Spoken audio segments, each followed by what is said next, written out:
I am Zara, 34 years old, and at my divorce hearing, my soon-to-be ex-husband, Marcus, stood in his tailored Italian suit, flashed his $40,000 Rolex, and laughed in my face. "You will never touch my money again, Zara," he told me, his voice echoing in the silent room. "Take your little accounting degree and go back to the South Side." Sitting in the gallery, his 25-year-old mistress smiled brightly. She whispered loudly enough for the entire room to hear that I did not deserve a single dime of his wealth. They thought my career as a forensic accountant meant I just pushed paper around a desk. They had absolutely no idea that I had already handed the judge a single perfectly detailed document that would unravel their entire lives. When the judge opened my letter, he skimmed the first paragraph, paused, and then burst out laughing right there on the bench. He quietly said, "Oh, this is good." The color instantly drained from Marcus and his mistress's faces, replaced by pure, unadulterated fear. Before I continue this story, let me know where you are watching from in the comments below. Hit that like button and subscribe if you have ever had to stand up to people who severely underestimated your worth and tried to walk all over your dignity. Growing up, I was taught that hard work, loyalty, and education were the ultimate keys to a successful life. I applied that philosophy to everything, especially my marriage to Marcus. We met 8 years ago when he was just an ambitious associate at a mid-level financial firm. I was the one who stayed up until 2 in the morning, helping him build the financial models that eventually secured his position as a director at a top-tier venture capital firm in Atlanta. I bought him that $40,000 Rolex as a promotion gift to celebrate the empire we were supposed to be building together. But as his income grew, so did his ego. The man who once valued my intellect began to resent it. He started staying out late, taking mysterious weekend business trips, and actively hiding his financial statements from me. He forgot that hiding money from a senior forensic accountant is like trying to hide a single drop of water in the ocean. I catch corporate executives embezzling millions for a living. Catching a sloppy, arrogant husband was basically weekend hobby work for me. The atmosphere in the Fulton County family court that morning was incredibly tense. The air conditioning hummed loudly, doing nothing to cut through the heavy, suffocating hostility radiating from the opposite side of the mahogany table. Marcus sat with his high-priced divorce attorney, looking entirely too relaxed. He projected the image of a man who believed he held all the cards. He wore a smug expression, periodically checking his phone and glancing back at the gallery where Tiffany was sitting.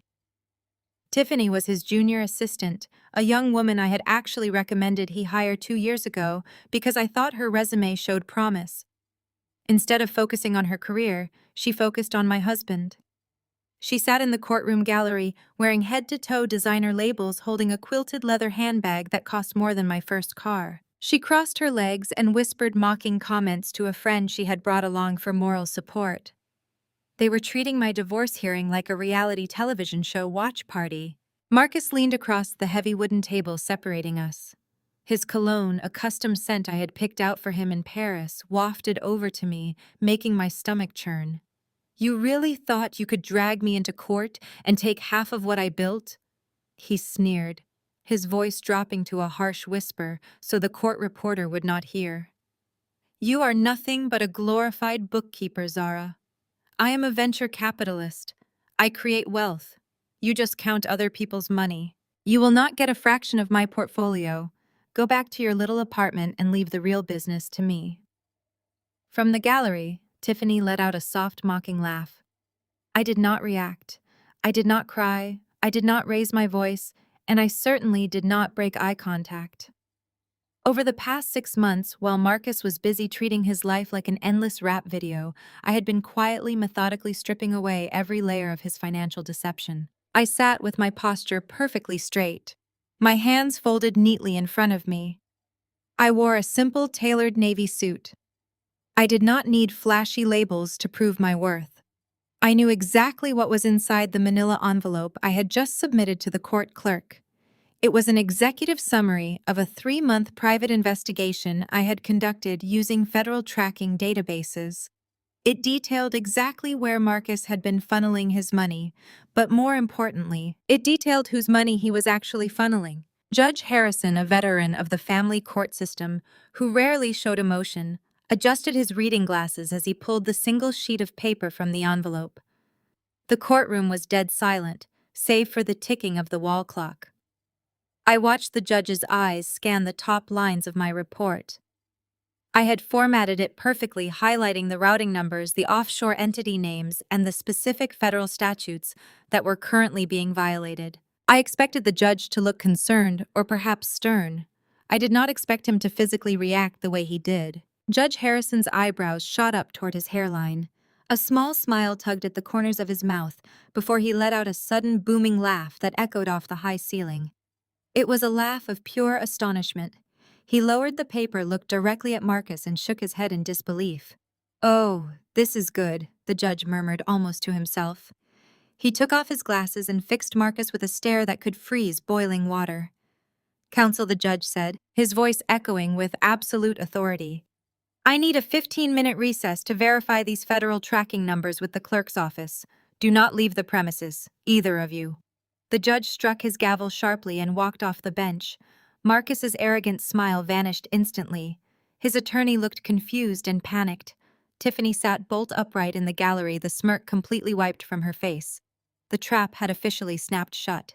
The moment the judge disappeared into his chambers, the courtroom erupted into frantic whispers. Marcus slammed his hands down on the defense table, his face flushing a deep, angry crimson. He turned to his lawyer, demanding to know what I had submitted, but his lawyer was just as clueless. I calmly gathered my notebook, placed my pen inside my briefcase, and stood up.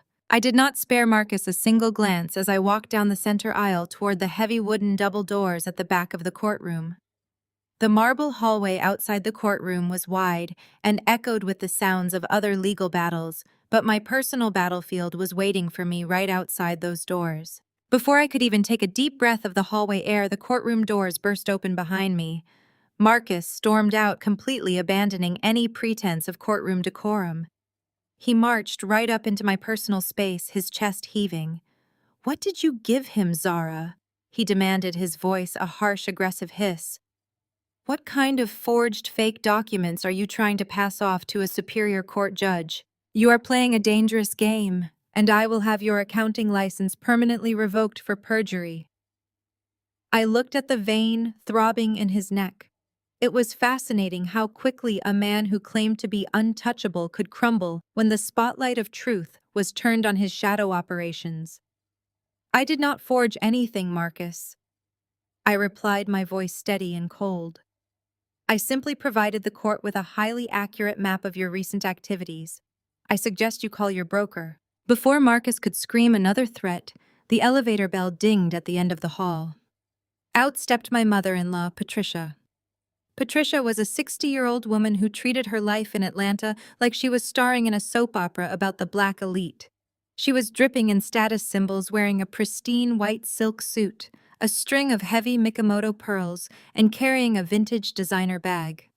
She was a legacy member of her sorority, a prominent voice in the Jack and Jill social club, and a woman who firmly believed that appearances were far more important than actual character. Patricia had never liked me. She felt my background was too working class, too humble, and that my career made me too independent. She had always wanted Marcus to marry someone she could control, someone who would look pretty in family photos, and never question the men in the room. Patricia marched down the hallway, the heels of her expensive shoes clicking sharply against the marble floor. She bypassed her son entirely and lunged forward, pointing a manicured finger directly at my face. "This right here is exactly why he left you," Patricia shouted, abandoning her refined country club persona. "You are too hard, Zara. You are too stubborn, and you simply do not know how to submit to a high-value black man. Marcus is a provider and a leader. He needed peace in his home. He needed a soft woman like Tiffany to support his vision, not an angry, calculating spreadsheet reader who constantly embarrasses him in public. You should be ashamed of yourself for dragging our family name through the mud in this courthouse." As Patricia delivered her venomous speech, Tiffany slipped out of the courtroom and hurried to stand safely behind Marcus's shoulder. Emboldened by my mother-in-law's aggressive defense, The 25-year-old mistress decided to chime in. She looked me up and down, her eyes lingering mockingly on my natural hair, which I wore in a neat professional bun, and my understated navy suit. She let out a dramatic sigh. "Patricia is right," Tiffany said, twisting a lock of her blonde extension around her finger. "Look at you, Zara. You are so bitter. You do not even try to look good for him anymore. You are wearing a boring suit to a divorce hearing while Marcus pays for me to look like $1 million. You just do not know how to treat a man of his caliber. That is why he upgraded." I stood in the center of the hallway, surrounded by the three of them: a cheating, panicked husband, a toxic, image-obsessed mother-in-law, and a delusional, materialistic mistress. They were waiting for me to snap. They wanted me to yell, to cry, to throw my hands up, and become the angry, irrational stereotype they had painted me as in their minds. They desperately needed me to lose my composure so they could feel justified in their betrayal. But a forensic accountant does not operate on emotion. We operate on data, facts, and undeniable leverage. I did not raise my voice a single decibel. I smiled. It was a slow, clinical smile that did not reach my eyes. I looked directly at my mother-in-law first. "Submission did not build your son's financial portfolio, Patricia," I said, my voice ringing clearly down the empty corridor. "My spreadsheets did. My late nights analyzing market trends kept him from making catastrophic investments 3 years ago. Your son is not a high-value man. He is a high-risk liability who uses your family name as a shield for his incompetence." Then I slowly turned my gaze to the young mistress, hiding behind his expensive suit. "And Tiffany," I continued, my tone conversational but razor-sharp, "those red-bottom designer shoes you are so proud of wearing today, they are very beautiful, but you might want to practice walking comfortably in them while you still can. Because where you are going, they only issue standard slip-on canvas shoes, and they do not come in your favorite colors." Tiffany's mocking smile vanished, replaced by a look of profound confusion. Marcus grabbed Tiffany's arm, pulling her back, his eyes darting frantically toward the courtroom doors. "What the hell does that mean?" Zara, Marcus demanded, his voice shaking slightly. "Stop speaking in riddles. What exactly did you put in that envelope?" I adjusted the strap of my briefcase on my shoulder. "It is not a riddle, Marcus. It is a federal audit. And you are about to find out exactly how thorough my bookkeeping really is." The heavy silence in the hallway was suddenly broken by the sound of approaching footsteps. I turned to see my older brother Jamal striding down the corridor, arm in arm with his wife Becky. Jamal was 37, the undisputed golden child of my own family. While my parents had always scrutinized my choices and demanded I prove my independence, they had coddled Jamal his entire life. He was a self-proclaimed serial entrepreneur who was always just one business deal away from making millions. In reality, he jumped from one failed startup to another, constantly needing financial bailouts. 2 years ago, he married Becky, a 33-year-old white woman who worked as a lifestyle influencer. Becky loved to portray herself as a progressive ally online, but in private, she was a master of subtle condescension and racial microaggressions. She loved the idea of being married to a black man, but she constantly tried to police my tone and behavior to fit her comfort level. I had asked Jamal to be here today for moral support. I foolishly hoped that my own flesh and blood would stand by my side while I faced the hardest day of my life. But as they approached, I could immediately read the body language. Jamal would not meet my eyes. He looked down at the marble floor, his hands shoved deep into his pockets. Becky, however, walked with her head held high, radiating a toxic performative concern. She unhooked her arm from Jamal, stepped right up to me, and placed a patronizing hand on my shoulder. I stiffened but did not pull away. "Zara, honey." Becky sighed, her voice dripping with that specific sickly sweet tone she used when she was about to deliver an insult disguised as advice. "We could hear you all the way down the hall. Your tone right now is very aggressive. Let us take a deep breath, okay?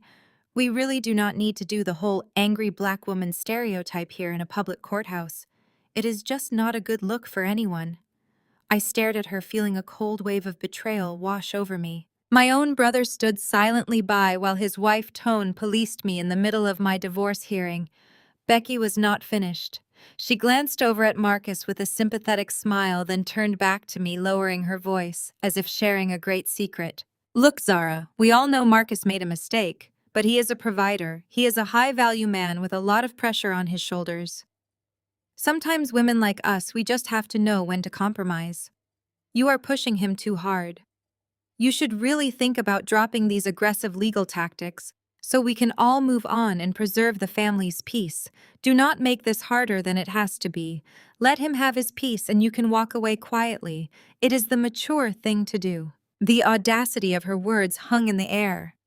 Becky, a woman who had never paid her own bills a day in her life, was standing in a courthouse telling me to surrender my assets to a cheating husband in the name of family peace.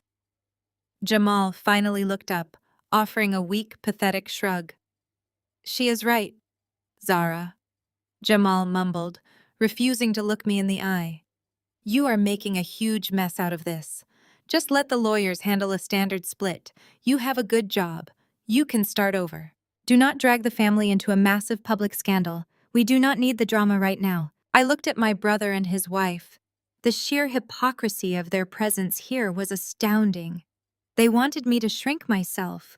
They wanted me to quietly accept financial ruin and public humiliation so that their social circle would not be disrupted. I felt all the lingering loyalty I had for my brother evaporate, leaving behind a sharp, brilliant clarity. I did not yell. I did not give Becky the aggressive reaction she so desperately wanted to capture and critique. I simply smiled, a cold, empty gesture that made Becky pull her hand away from my shoulder as if she had been burned. Compromise, Becky. I asked, my voice smooth and perfectly modulated. Is that the word we are using now? Is that what Jamal called it when he compromised my father's legacy? Becky blinked, her fake smile faltering. What are you talking about? She asked, glancing nervously at Jamal. Jamal's eyes widened in sheer panic. He reached out, trying to grab my arm. Zara, do not do this right now. Please, he begged, his voice cracking. But I stepped back out of his reach. I am talking about the generational trust fund our late father left behind, I said, making sure my voice carried clearly to Marcus and Patricia, who were watching this new drama unfold with fascination. The trust fund that I was appointed to manage.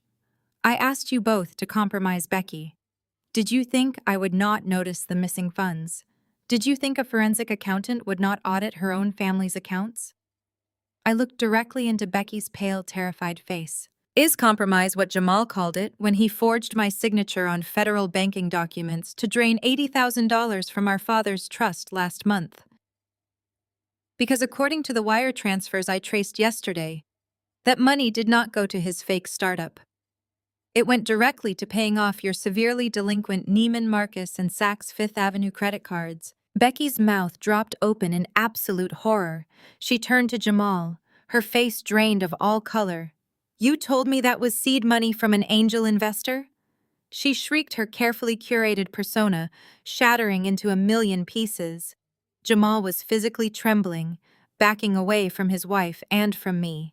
He had stolen from our dead father to fund his wife's luxury shopping habits, and he had the nerve to come to my divorce hearing and tell me to be mature. Before Jamal could formulate a pathetic excuse, the heavy wooden doors of the courtroom swung open, hitting the wall with a loud thud. The court bailiff stepped out into the hallway, looking directly at our group. The judge will see you now, the bailiff announced, his face completely devoid of humor. And Mr. Marcus, you need to step inside immediately. The federal marshals are holding on line 1. I walked back through the heavy oak doors of the Fulton County Family Court, leaving the chaotic energy of the hallway behind. The sterile, imposing atmosphere of the room offered a sharp contrast to the frantic desperation Marcus had just displayed outside. Marcus followed closely behind me, his earlier swagger completely gone. He practically collapsed into his leather chair at the defense table, tugging at his silk tie as if it were suddenly choking him. Jamal and Becky trailed in moments later, their faces pale and drawn, quietly taking seats in the front row of the gallery. Tiffany scurried in after them, intentionally choosing a spot as far away from my brother and sister-in-law as possible. She kept her eyes glued to the floor, the reality of her situation clearly beginning to weigh on her. Judge Harrison sat high on the bench, his reading glasses perched on the bridge of his nose as he scrutinized the documents I had provided before the recess. The silence in the room was absolute heavy with impending consequence. I returned to my table, calmly arranging my files. I did not need a lawyer to articulate the financial devastation I was about to unleash. I was the expert. Your Honor. I began, my voice steady and commanding, projecting clearly across the vast room. Acting as my own financial expert in these proceedings, I formally request to submit Exhibit A into the public record. This submission is not solely for the purpose of asset division in my divorce. It directly addresses the familial assets my husband is attempting to claim and the fraudulent liabilities he is attempting to saddle me with. Marcus' attorney shot up from his chair, his face flushed. Objection, Your Honor. Opposing counsel is attempting to ambush us with unverified financial documents. We have not been provided discovery on any Exhibit A, and we certainly object to the inclusion of third-party familial assets. Judge Harrison did not even look up from the papers in his hand. Overruled, the judge stated flatly. The plaintiff has provided certified federal banking records. The court will hear the explanation. Proceed, Mrs. Vance. I picked up a thick stack of bank statements, each page meticulously highlighted and tabbed with color-coded sticky notes. I walked over to the defense table and dropped the duplicate copy directly in front of Marcus. The binder hit the heavy wood with a resounding smack that made Marcus flinch. I then handed the primary copy to the court clerk. Let the record show, I stated, turning back to face the judge, that my husband Marcus claims to have generously provided $200,000 in seed money to my brother Jamal Vance to fund a logistics startup. Marcus listed this amount on his financial disclosure as a marital loss, an investment that allegedly went bankrupt in an attempt to reduce the total pool of assets I am entitled to. I turned my body slightly so I could see Jamal sitting in the gallery. He shrank back into the wooden pew, refusing to meet my eyes. Becky sat rigidly beside him, her perfectly manicured hands gripping her expensive designer purse. However, Your Honor, I continued, my tone clinical and relentless. My brother never launched a logistics startup. He does not own any trucks, he has no commercial leases, and he has 0 employees. Jamal's entire entrepreneurial lifestyle is a carefully constructed mirage. The $200,000 Marcus claims to have lost was never an investment. It was a highly coordinated money laundering loop. Marcus slammed his hand on the table. That is a complete fabrication, he yelled, his voice cracking with panic. I invested in his company in good faith. You are trying to destroy my reputation because you are bitter. Judge Harrison banged his gavel sharply. Mr. Vance, if you interrupt this proceeding one more time, you will spend the remainder of this hearing in a holding cell. The judge glared at him until Marcus slowly sank back into his chair, visibly shaking. Continue your breakdown, Mrs. Vance. Thank you, Your Honor. I pulled a single sheet of paper from my own folder. I tracked the transaction history of Jamal Shell Company. The $200,000 Marcus transferred did not go toward business expenses. Instead, Jamal immediately funneled $150,000 back to an offshore account controlled exclusively by Marcus, effectively washing the marital funds so Marcus could hide them from this court. I let that sink in before delivering the final fatal blow. As for the remaining $50,000, Jamal kept it as his fee for facilitating the fraud. He used that stolen money to maintain the illusion of wealth for his wife.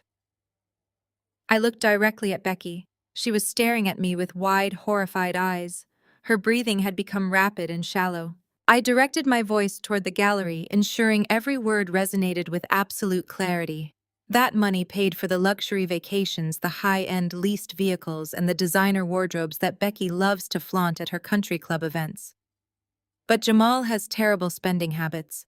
When the $50,000 ran out last month, he needed more cash to keep up appearances. So he forged my signature on federal banking documents to drain another $80,000 from our late father generational trust fund, a trust fund that I manage. Becky gasped loudly, clapping a hand over her mouth. Her entire identity, her sense of superiority, her constant microaggressions toward me were all funded by my hard work and my father legacy. The realization that she was living on stolen black wealth, entirely dependent on the sister-in-law she constantly belittled, caused her to hyperventilate.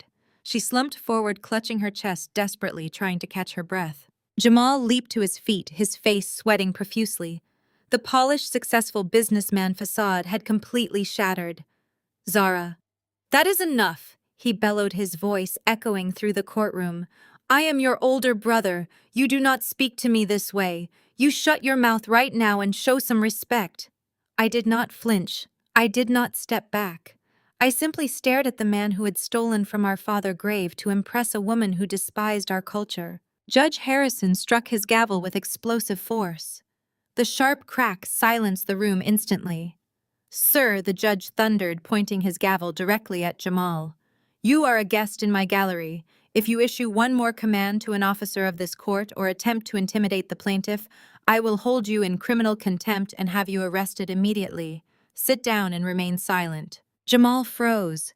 He looked at the bailiff, who had already taken 2 steps toward him, his hand resting on his utility belt.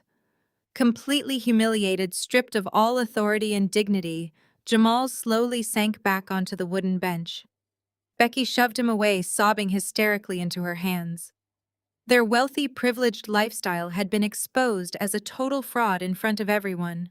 They had absolutely nothing left but the impending federal investigation. Patricia's mouth dropped open, her perfectly painted lips trembling as the words slowly registered in her mind. Second mortgage. She repeated, her voice a hollow, breathless whisper. She looked frantically from me to her son, searching his face for a denial. But Marcus was completely silent. He was staring at the floor, his entire body rigid with absolute defeat. I turned the heavy legal document around so Patricia could see the bold black ink of the bank lien. 3 weeks ago, I explained, keeping my tone surgical and precise, Marcus finalized a $2 million second mortgage on the Buckhead estate. He bypassed the standard spousal consent forms by using the exact same forged power of attorney he used on my brother Jamal. He needed that cash desperately. His early investors were starting to ask too many uncomfortable questions about their missing portfolios. It was a classic Ponzi scheme maneuver. He was paying off old angry debt with massive new debt, and he used the very roof over your head to do it. Patricia swayed on her feet, clutching the wooden gate for physical support. That Buckhead mansion was her absolute sanctuary. It was her ultimate status symbol, the grand stage where she hosted her elite charity galas and sorority luncheons. She had lived there like a queen ever since Marcus bought it, flaunting her son's supposed wealth to anyone who would listen. Now it was nothing more than a heavily leveraged piece of criminal evidence. There is zero equity left in that house, Patricia, I stated, making sure my voice carried clearly to the court reporter. The bank owns every single brick of that property. When the federal authorities finish their seizure of his assets, that house will be immediately foreclosed on and auctioned off to the highest bidder. Your high-value son did not just destroy his own life and my marriage. He completely bankrupted your entire legacy and left you homeless. Patricia let out a guttural, agonizing wail. Her pristine white silk suit crumpled as she sank to the courtroom floor. She buried her face in her hands, weeping loudly for the sudden catastrophic loss of her social standing, her son's freedom, and the absolute destruction of the prestigious family name she held so dear. I looked down at her, feeling absolutely no remorse. She had actively enabled his arrogance, celebrated his cruelty, and demanded my silent submission. Now, she was reaping the exact harvest she had sown. Judge Harrison had seen enough of the spectacle. He struck his sounding block with a finality that silenced even Patricia's sobbing. Officers, take Mr. Vance into custody immediately, the judge ordered, his voice echoing with absolute judicial authority. The bailiffs, who were already flanking Marcus, moved in swiftly. Marcus did not fight back. The fight had been completely drained out of him. The arrogant, untouchable venture capitalist who had laughed in my face just an hour earlier was now a hollow, trembling shell of a man. He obediently placed his hands behind his back.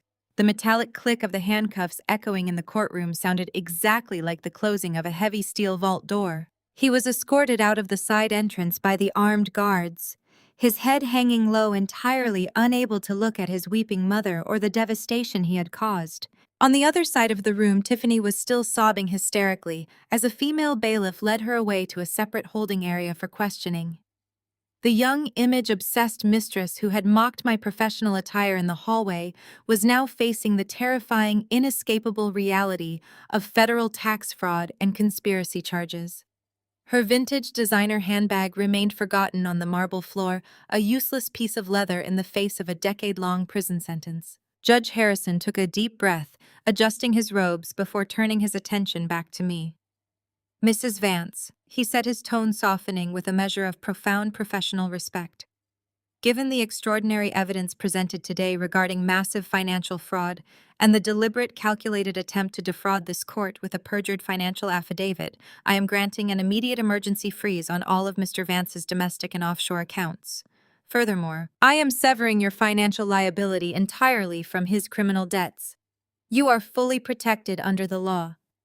This divorce will be expedited, and I am awarding you full legal fees, which will be extracted from whatever legitimate assets remain before the federal seizure takes place."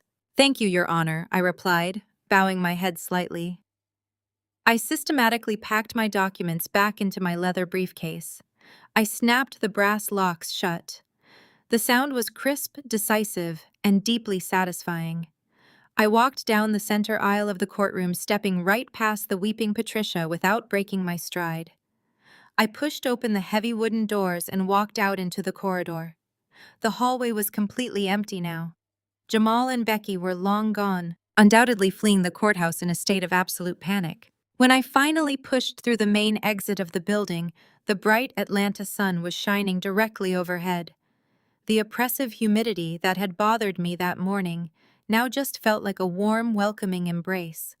I breathed in the fresh air, feeling lighter and more powerful than I had in years. I had walked into that courthouse as a betrayed wife, underestimated, mocked, and targeted for ruin. I was walking out as a woman who had single-handedly dismantled a toxic empire of lies. My accounting degree was never just a piece of paper.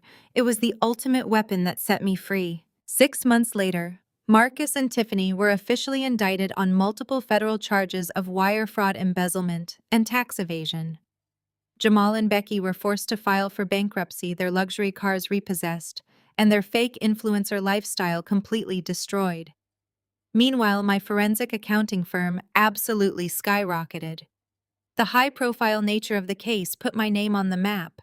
I was actually hired by the very founders Marcus had defrauded, using my specialized skills to help them trace and recover whatever assets the federal government could salvage. I built my own empire grounded in truth, hard work, and unshakable integrity. If you ever find yourself in a room with people who think they can walk all over you, remember my story. Never let them see you sweat. Never raise your voice, and never let them dictate your worth.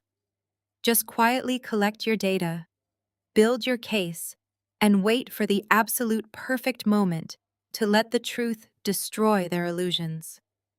Thank you so much for listening to my journey.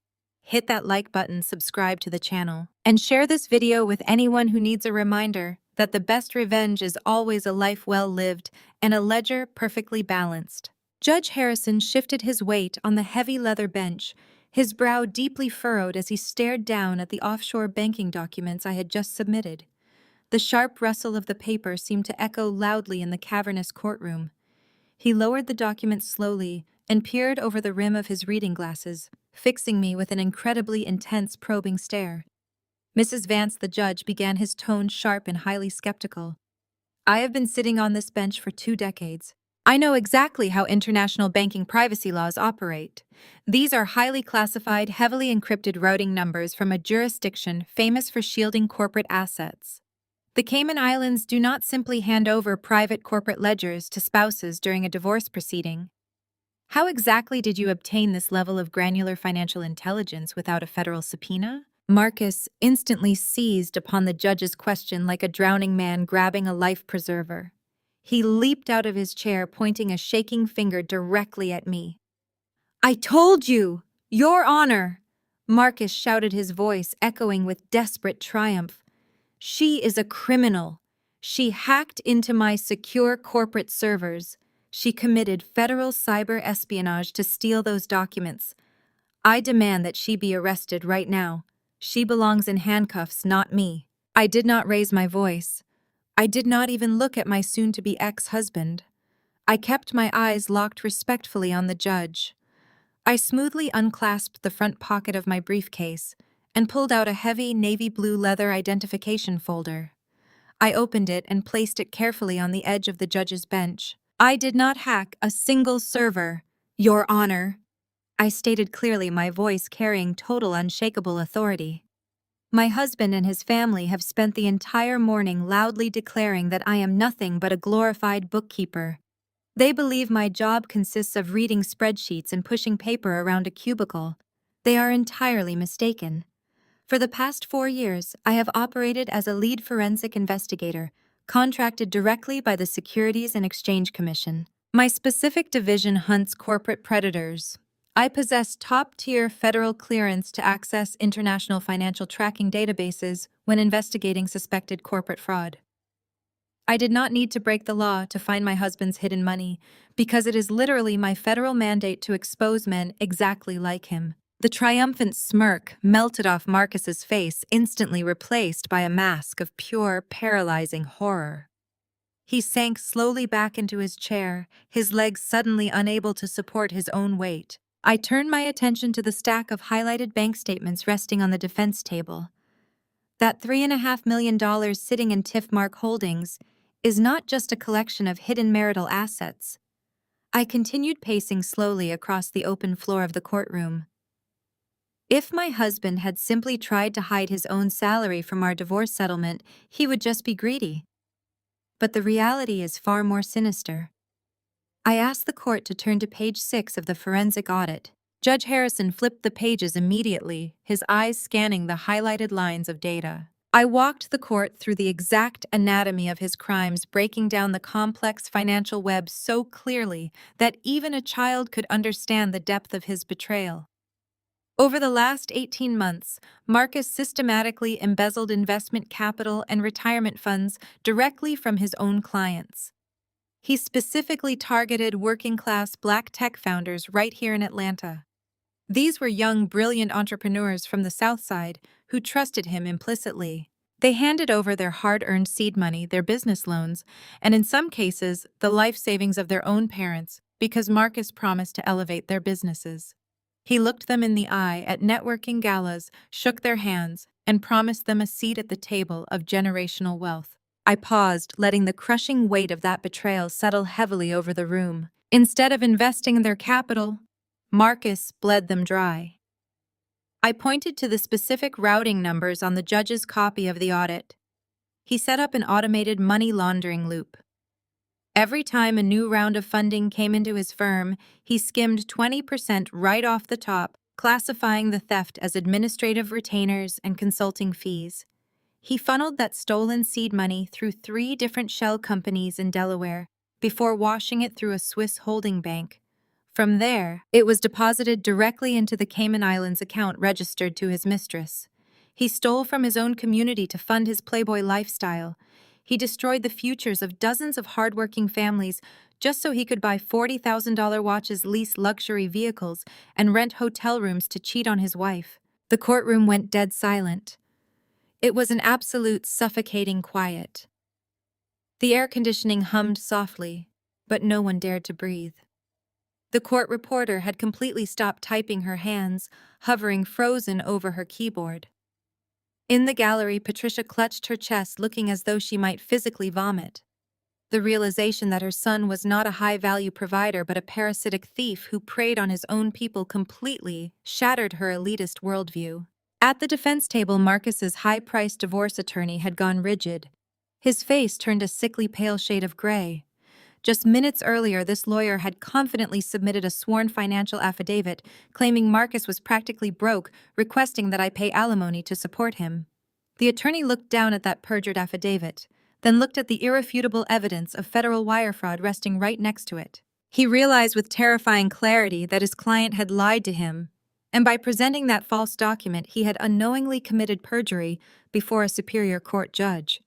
His law license, his reputation, and his freedom were suddenly on the line. The lawyer did not say a word to Marcus. He did not offer a whispered reassurance or a frantic legal strategy. He simply reached out and closed his leather binder. With slow, deliberate, and methodical movements, he began gathering his pens, his notepads, and his folders. He clicked his heavy briefcase shut, the metallic snap echoing sharply in the silent room. Marcus turned to his lawyer, his eyes wide with desperate, pleading panic. "What are you doing?" Marcus hissed, reaching out to grab the attorney's sleeve. "You have to object. You have to stop her. Do something." The attorney firmly brushed Marcus's hand away, as if brushing off a venomous insect. He stood up, buttoned his suit jacket, and looked directly up at the bench. "Your Honor." The attorney said, his voice tight and completely devoid of emotion. "In light of the evidence just presented, I must formally and immediately request to withdraw as counsel for Mr. Vance. I cannot in good conscience or within the bounds of legal ethics continue to represent this client. I respectfully request permission to leave this courtroom." Marcus let out a strangled, pathetic gasp, completely abandoned by the only person paid to protect him. Tiffany stops breathing. The perfectly manicured hands clutching her vintage Chanel bag suddenly go entirely slack, dropping the purse onto the hard marble floor with a heavy thud. Lipsticks, a compact mirror, and her expensive car keys scatter across the aisle, but she does not even blink. The blood drains completely from her face, leaving her spray tan looking like a mask painted on a ghost. She looks wildly from me to Marcus and back to me.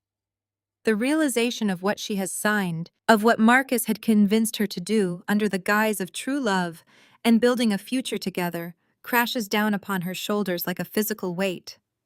She is not a cherished partner or a wealthy girlfriend. She is the sole legal owner of a massive financial crime. I step away from the defense table and walk slowly toward the gallery partition, keeping my eyes locked on her terrified face. "I reported Tiffmark Holdings to the Internal Revenue Service whistleblower program exactly 3 months ago.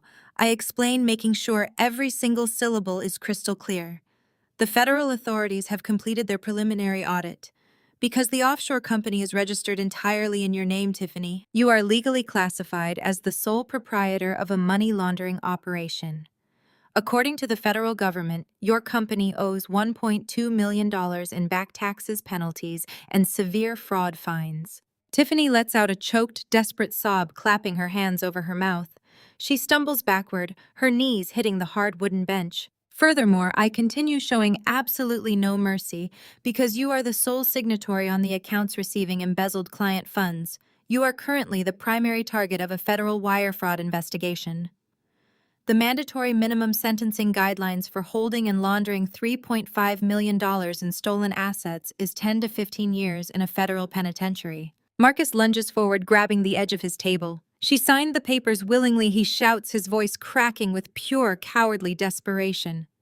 He is throwing the young woman he had paraded around Atlanta directly into the fire to save his own skin. "I never forced her to do anything. She was my assistant. She had full access to the client ledgers and the banking portals. She must have gone rogue. She embezzled the money and hid it offshore. I had absolutely no idea she was doing this. I am the victim here." A collective gasp echoes through the courtroom. The court reporter looks up from her machine in pure shock. Marcus is willing to send a 25-year-old girl to federal prison for a decade just to avoid taking responsibility for his own crimes. I watch the scene unfold with a sense of clinical detachment. I remember our first year of marriage when Marcus had secretly tanked his credit score, trying to lease a sports car he could not afford. He had begged me to put the lease in my name, promising he would make the payments. I refused, and he called me an unsupportive partner who did not believe in his vision. Marcus always used the women in his life as human shields. Tiffany just happened to be the one gullible enough to sign on the dotted line. Tiffany completely loses her mind. The illusion of their glamorous romance instantly dissolves into vicious, animalistic survival.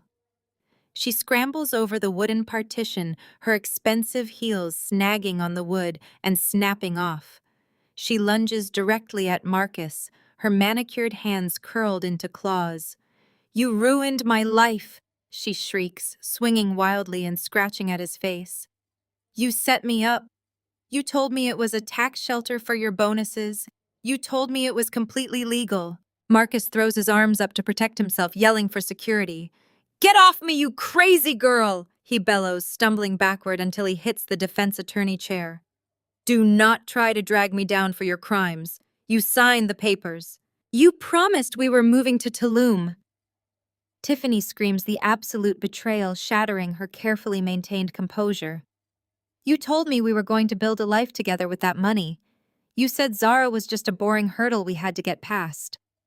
She reaches into the pocket of her designer jacket and pulls out her phone. Her hands are shaking so badly she almost drops the device, but she manages to unlock it. She shoves the phone directly at the armed court bailiff who is rushing forward to intervene. "I have the voicemails," Tiffany screams, tears pouring down her face in dark mascara-stained streaks. "I have him on tape. I have recordings of him telling me exactly how to sign the offshore forms. I have text messages where he sent me the routing numbers for the stolen client funds. He told me how to bypass the firm's security protocols. Take my phone, take all of it. I will testify against him. I will tell the feds everything." Marcus lunges forward desperately, trying to snatch the phone out of the bailiff's hand. "Give me that. It is private property." The bailiff effortlessly sidesteps Marcus, putting a heavy hand squarely on his chest and shoving him back with immense force. The courtroom erupts into total chaos. Two more bailiffs rush forward, grabbing Tiffany by the arms and physically restraining her. She thrashes against them, screaming curses at Marcus, her designer suit twisting violently as they drag her backward toward the gallery doors.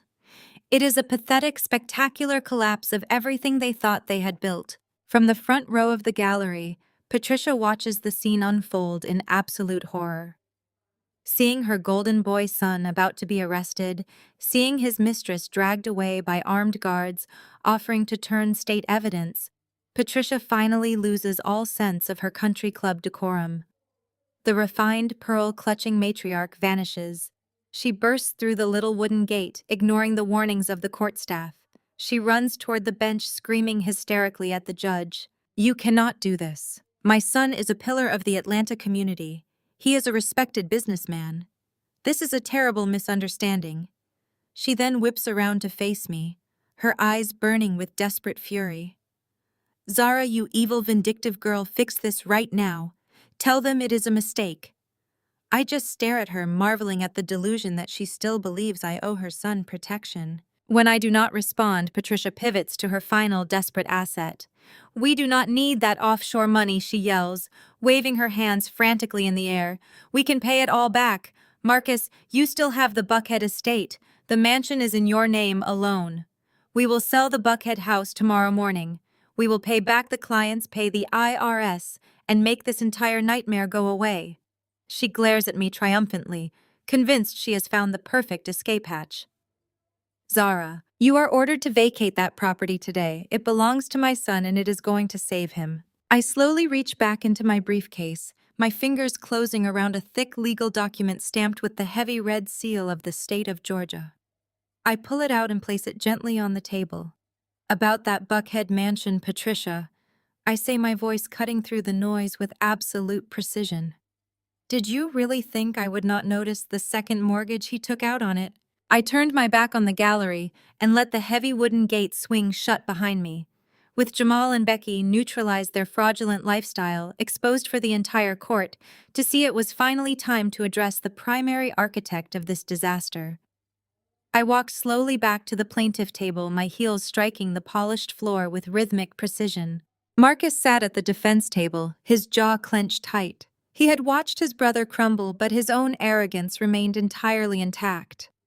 His high-priced divorce attorney, a slick, silver-haired man named Richard Sterling, stood up and smoothed his tailored Italian suit.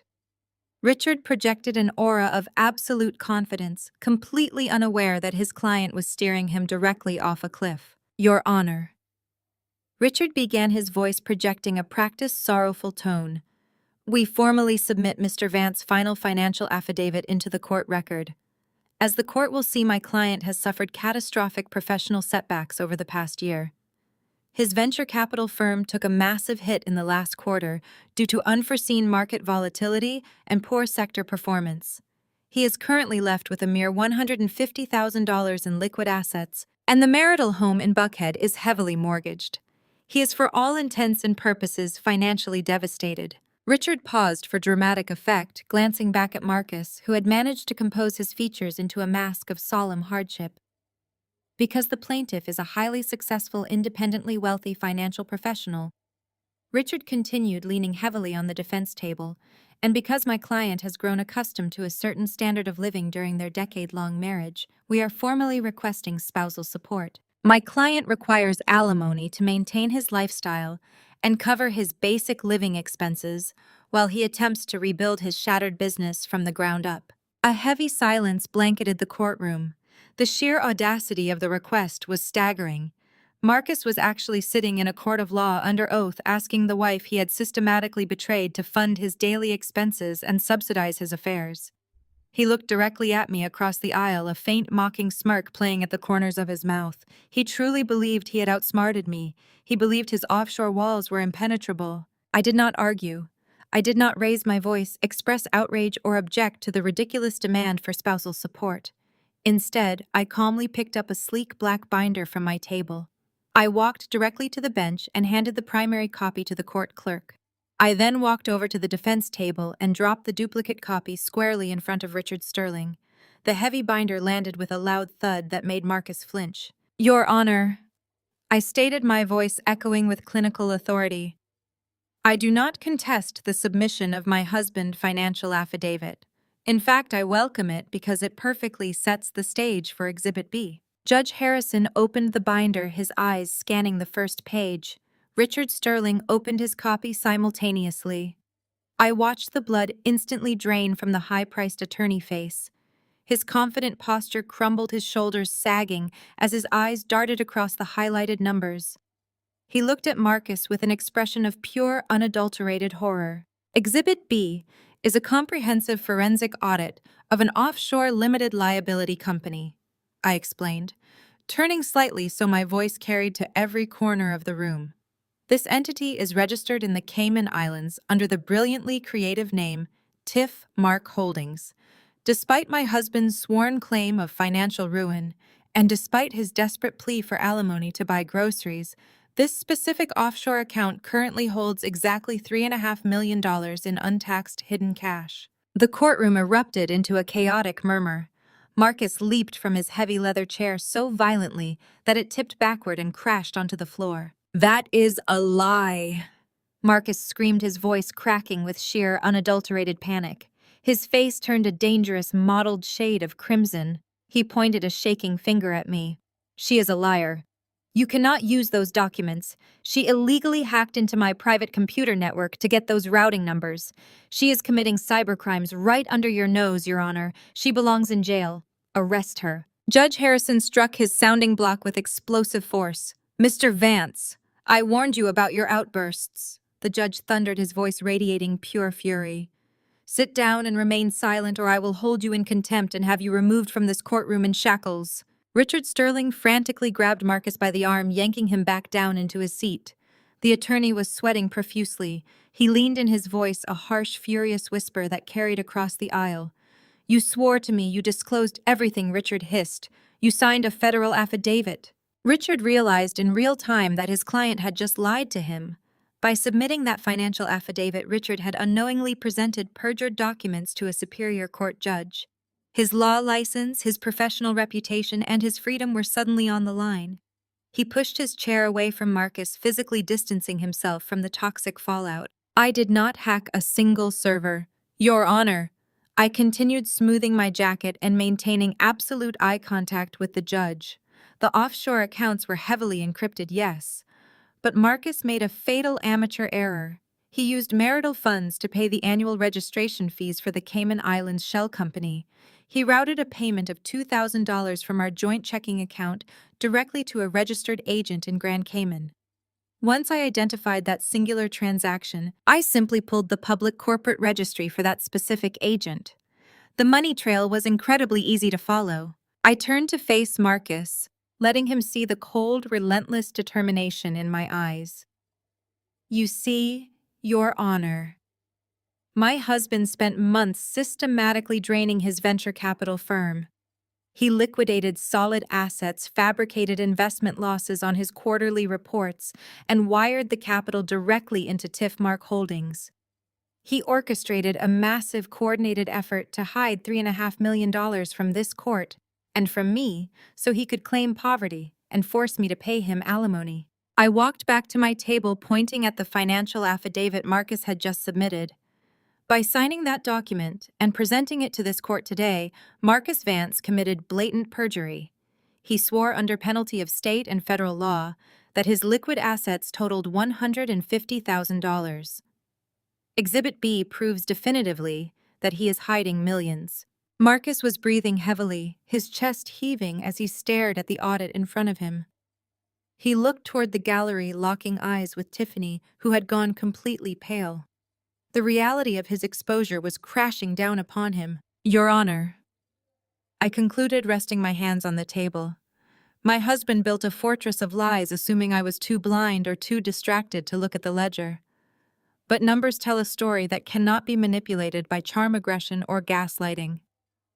The $3.5 million sitting in that offshore account represents marital assets that he fully intended to steal. His demand for spousal support is nothing more than a calculated insult to this judicial process. I request that the court freeze the Cayman account immediately and hold Mr. Vance fully accountable for his fraudulent affidavit." Judge Harrison removed his reading glasses, glaring down at Marcus with unmasked contempt. The silence in the room was heavier than before. Marcus had been cornered, trapped entirely by his own arrogance and his profound underestimation of the woman he had married. The heavy wooden doors of the courtroom swung shut behind Richard Sterling, sealing his sudden and permanent departure. The silence left in the wake of the attorney retreating footsteps was suffocating. Marcus stood completely alone at the defense table, his chest heaving, his eyes darting frantically around the room, looking for an exit that did not exist. From the second row of the gallery, the catastrophic reality of the offshore accounts finally pierced through Tiffany's delusion. The millions she thought secured her luxurious future were stolen. The corporate entities she had so happily put her name on were massive federal crimes. Total suffocating panic set in. She scrambled out of her seat, her designer heels clicking frantically against the hardwood floor. She lunged toward the low wooden partition separating the gallery from the court floor, reaching over it to grab Marcus by the arm. Her manicured nails dug desperately into the expensive fabric of his custom-tailored suit jacket. "Marcus, tell them," Tiffany begged, her voice high and trembling with absolute terror. "Tell the judge it is your money. Tell them you made me sign those papers. You promised me we were safe. You have to fix this right now." Marcus ripped his arm away with such violent force that Tiffany stumbled backward, hitting her hip hard against the heavy wooden bench. He glared at her with pure venomous hatred.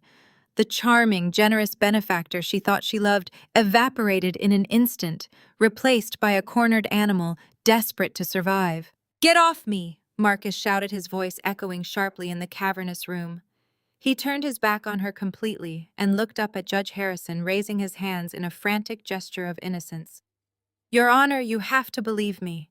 This woman was my administrative assistant. She had full access to my client's files, the firm ledgers, and all of the banking portals. I trusted her to handle the daily operations." Marcus pointed a shaking, accusatory finger at the crying woman. "She must have gone rogue. She embezzled the money and hid it offshore under her own name. I had absolutely no idea she was doing this. I am the victim here. She is the one who stole from those founders." I watched his desperate performance with cold, clinical detachment. The sheer hypocrisy of his words triggered a visceral, lightning-fast memory from just 7 months ago. It was the Spell House homecoming tailgate. The heavy rhythmic bass of the marching band was vibrating through the crisp autumn air, mixing with the rich smell of expensive cigars and barbecue. Marcus was holding court beside a rented luxury SUV, a red Solo cup in his hand, proudly wearing his fraternity colors. He had his arm slung tightly around Tiffany's waist, pulling her flush against him.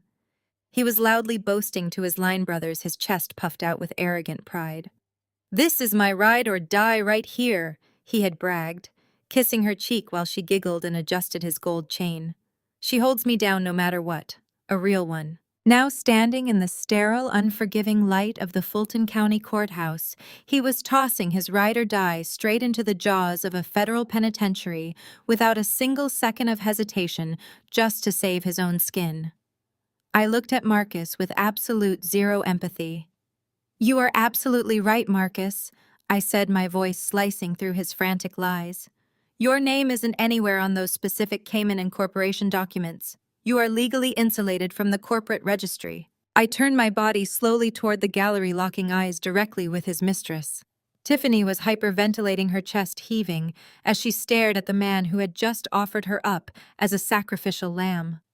"Because you put the limited liability company, the offshore bank accounts, and all the associated tax liabilities entirely in Tiffany's name," I stated, making sure every syllable landed with devastating precision. Tiffany stopped breathing. Her eyes widened in pure horror as I delivered the final fatal blow. "I reported Tiff Mark Holdings to the Internal Revenue Service whistleblower program exactly 3 months ago," I explained calmly to the trembling 25-year-old girl.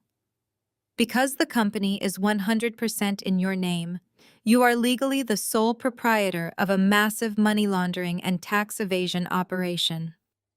As the sole owner, you are currently on the hook for $1.2 million in back taxes and fraud penalties." I took a step closer to the partition, refusing to let her look away from me. "Furthermore, because you are the sole signatory on the accounts receiving embezzled client funds, you are facing federal wire fraud charges. The mandatory minimum sentencing for the stolen assets you are currently holding is 10 to 15 years in a federal prison." Tiffany designer purse dropped from her hands.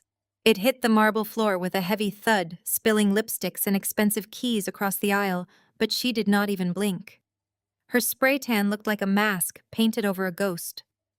The realization of what she had signed, of what Marcus had convinced her to do, under the guise of true love and a shared future, crashed down upon her shoulders. She was not a cherished partner or a wealthy girlfriend heading to a tropical paradise. She was the sole legal owner of a massive financial crime. "You set me up!" Tiffany shrieked, the illusion of their glamorous romance instantly dissolving into vicious, animalistic survival.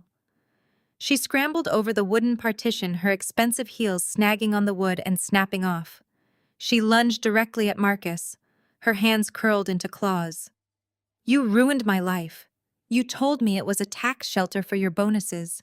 You told me it was completely legal." Marcus threw his arms up to protect his face, yelling for the bailiffs. "Get her off me! She is crazy!" he bellowed, stumbling backward until he crashed into the defense table. "Do not try to drag me down for your crimes. You signed the papers. You promised we were moving to Tulum." Tiffany screamed, swinging wildly at him, her tears flying. The absolute betrayal shattered her carefully maintained composure. "You told me we were going to build a life together with that money. You said Zara was just a boring hurdle we had to get past." She reached into the pocket of her designer jacket and pulled out her phone. Her hands were shaking so badly she almost dropped the device, but she managed to grip it tightly. She shoved the phone directly toward the armed court bailiff who was rushing forward to intervene. "I have the voicemails," Tiffany screamed, tears pouring down her face in dark mascara-stained streaks. "I have him on tape. I have recordings of him telling me exactly how to sign the offshore forms. I have text messages where he sent me the routing numbers for the stolen client funds. He told me how to bypass the firm's security protocols. Take my phone. Take all of it. I will testify against him. I will tell the feds everything." Marcus lunges forward desperately, trying to snatch the phone out of her hand.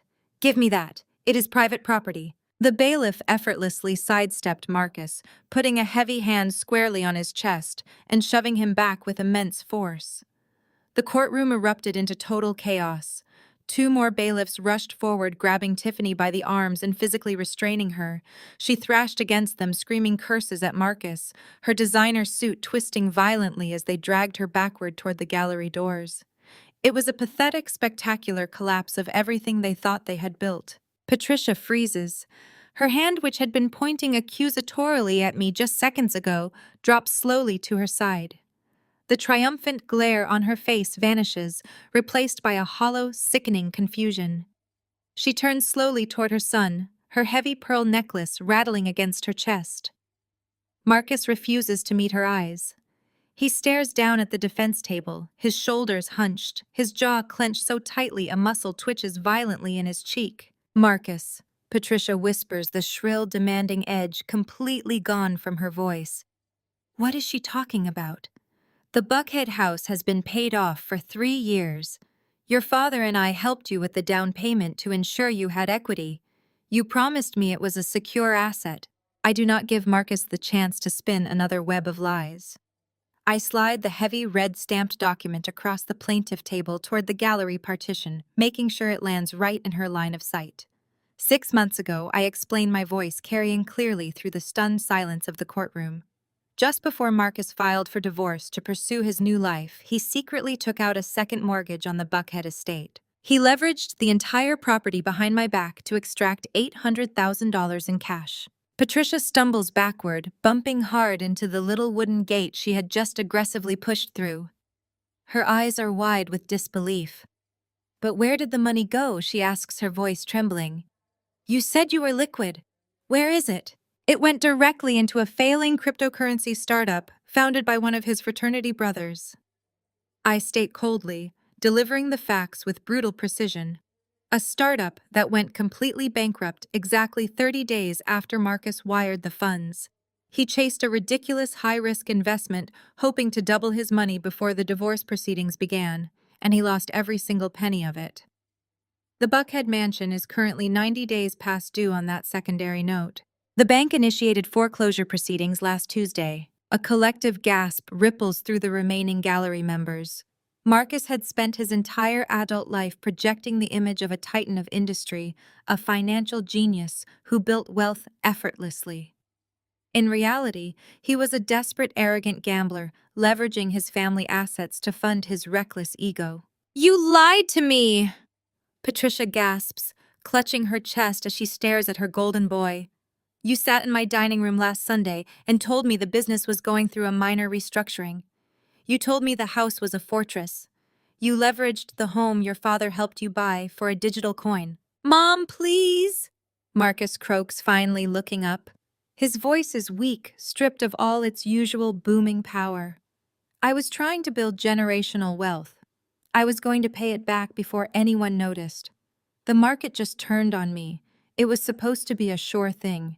There is no such thing as a sure thing when you are gambling with stolen money and mortgaged homes, I interject, stepping away from the table and walking toward them. You did not just ruin your own life, Marcus. You burned down everything you touched because you thought you were invincible. Judge Harrison clears his throat, the sound breaking the heavy emotional tension in the room like a gunshot. He looks down from the bench with absolute disgust.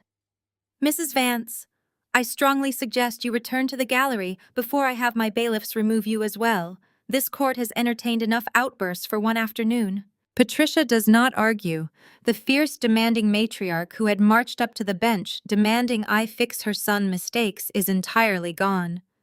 She looks broken, suddenly realizing that the son she worshipped is nothing more than a fraud facing federal prison time. She turns without another word, her shoulders slumped, and shuffles back to her seat in the front row, refusing to look at Marcus again. Your Honor, I continue, turning my attention back to the judge. The defense filed a motion demanding I vacate the Buckhead property today so it could be sold to cover his alleged minor debts. However, given that the property is actively in foreclosure due to a secretly acquired second mortgage, and given that my husband is currently under investigation for federal wire fraud, I request that the marital estate be frozen entirely. I will not be held liable for the reckless debts he incurred under fraudulent circumstances. Judge Harrison nods sharply. Motion granted. The marital assets, including the Buckhead estate, are officially frozen pending the outcome of the federal investigation. Mr. Vance, the judge, continues, his voice dripping with judicial authority. You came into this court demanding alimony and claiming financial hardship while actively concealing $3.5 million in an offshore account registered to your mistress. You submitted a sworn financial affidavit that was a complete fabrication. Marcus opens his mouth to speak, to offer one last excuse, but the judge holds up a hand, silencing him instantly. I am holding you in direct civil contempt of this court for committing perjury, Judge Harrison thunders. Furthermore, I am forwarding the entire transcript of today's proceedings along with Exhibit B and the confiscated mobile device directly to the United States Attorney Office for the Northern District of Georgia. A pair of court bailiffs step forward, moving silently but purposefully toward the defense table. Mr. Vance, the judge concludes, slamming his gavel down with finality, you are remanded into the custody of the Fulton County Sheriff Department until the federal authorities determine how they wish to proceed with the wire fraud and money laundering charges. This court is adjourned. Marcus stands frozen as the bailiffs flank him. Sir, place your hands behind your back, the taller bailiff orders, pulling a pair of heavy steel handcuffs from his belt. Marcus looks at me across the aisle. His arrogant smirk is gone. The tailored Italian suit suddenly looks too big for him. The reality of his complete destruction has finally landed. Zara, please, he whispers, his voice cracking. It is a pathetic, desperate plea from a man who had never shown me an ounce of mercy. I look at him with absolute clinical detachment. I feel no anger anymore, no sorrow, no lingering betrayal. I only feel the cold, sharp satisfaction of a surgeon who has successfully excised a tumor. I slowly gather my documents, aligning the edges of the forensic audit perfectly before sliding it back into my briefcase. I snap the brass locks shut. The sound echoes sharply in the quiet courtroom. Have a safe trip to Tulum, Marcus, I say softly, turning my back on him as the cold steel cuffs snap shut around his wrists. I look at Patricia, whose chest is heaving with self-righteous indignation. She truly believes that her family name and a piece of real estate can magically erase federal crimes. She stands there clutching her vintage Chanel purse, waiting for me to bow my head and obey her command, just as she expected me to do for the entirety of my marriage. I slowly shake my head, feeling a profound sense of clinical detachment as I prepare to dismantle the last remaining pillar of her reality. Vacate the property today, I repeat, my voice perfectly level, carrying effortlessly across the silent courtroom. Patricia, you are operating under the false, deeply tragic assumption that your son still owns the Buckhead estate. He does not. I reach into my briefcase and pull out a thick stack of documents stamped with the heavy red seal of the Fulton County Superior Court. I drop them onto the plaintiff table. The heavy thud makes Patricia physically flinch. 6 months ago, I explain, maintaining unwavering eye contact with my mother-in-law. Marcus realized his venture capital firm was hemorrhaging money because he was siphoning client funds to pay for his extravagant lifestyle and his mistress. Instead of downsizing or admitting failure, he decided to double down on a miracle cure. He secretly took out a $1.8 million second mortgage on the Buckhead house. He forged my signature on the initial loan applications, which is another felony we will address shortly, and he liquidated every single cent of equity we had built over the last 5 years. Patricia stares at me, her mouth opening and closing like a fish out of water. She turns her head slowly to look at Marcus. He refuses to meet her gaze. He is staring fixedly at the scratches on the wooden defense table, his breathing shallow and rapid. His high-priced defense attorney, Richard Sterling, is already silently packing his briefcase, physically sliding his chair away from his client to distance himself from the radioactive fallout. He took that $1.8 million. I continue, my words falling like precise hammer strikes, and he poured it into a highly volatile commercial real estate project in Miami, managed by one of his fraternity brothers. He was hoping for a quick return to cover up his previous embezzlements before the federal auditors or his partners noticed. The project went completely bankrupt in 90 days. The money evaporated into thin air. Marcus has not made a single mortgage payment on the Buckhead estate in 4 months. The bank officially initiated foreclosure proceedings last Tuesday. The property belongs to Wells Fargo now, Patricia. I do not have to vacate the premises because the county sheriff will be padlocking the doors by the end of the week. The refined, pearl-clutching matriarch literally staggers backward. Her knees hit the wooden gallery bench, and she collapses onto it. Marcus, she whispers, her voice stripped of all its former arrogance and country club superiority. Tell me she is lying. Tell me you did not gamble away your home. Marcus remains entirely silent, his cowardice on full display. He shrinks into his expensive suit, looking like a terrified little boy rather than the titan of industry he pretended to be. But I am not finished. I have saved the most devastating piece of reality for the very end. I pick up a single sheet of paper from the stack, highlighting a specific paragraph in bright yellow ink. There is one more crucial detail regarding that second mortgage. Patricia, I say, stepping out from behind the table and walking closer to the gallery partition. Because Marcus' credit was already tanking from his hidden debts and his offshore transfers, the bank required a guarantor with pristine assets to underwrite the $1.8 million loan. Do you remember when Marcus came to your house last Thanksgiving? He brought a thick stack of paperwork, told you it was just routine tax documentation for your family trust, and asked you to sign on the dotted line. Patricia's face goes absolutely completely chalk white. The blood drains from her cheeks so fast she looks physically ill. Her hands begin to tremble violently as they clutch the leather strap of her handbag. You did not read the documents, did you, Patricia? I state, leaving no room for a question or an excuse. You trusted your golden boy. You signed a personal guarantee. You put up your own home and country club of the South, along with your entire retirement portfolio, as collateral for his second mortgage. A collective gasp echoes through the courtroom. Even the court reporter stops typing for a fraction of a second, her eyes wide with shock. Because Marcus defaulted, I explain with icy precision, the bank is not just foreclosing on the Buckhead estate. They are calling in the guarantee. They are coming for your house, Patricia. They are coming for your pension, your investments, and your savings. Your son did not just ruin his own life today. He completely bankrupted you. The courtroom erupts. Patricia lets out a sound that is half scream, half sob. It is a primal, wretched noise of absolute devastation. She lunges forward, grabbing the wooden partition, her perfectly manicured nails digging into the wood. You stole from your own mother, she shrieks at Marcus, her voice cracking with hysterical fury. You thief, you liar, you took everything your father worked for. Marcus finally snaps. He leaps up from his chair, his face contorted with rage and panic. I was trying to protect the family name, he yells back at her, his voice echoing off the high ceilings. If the firm went under, we would have been the laughingstock of Atlanta.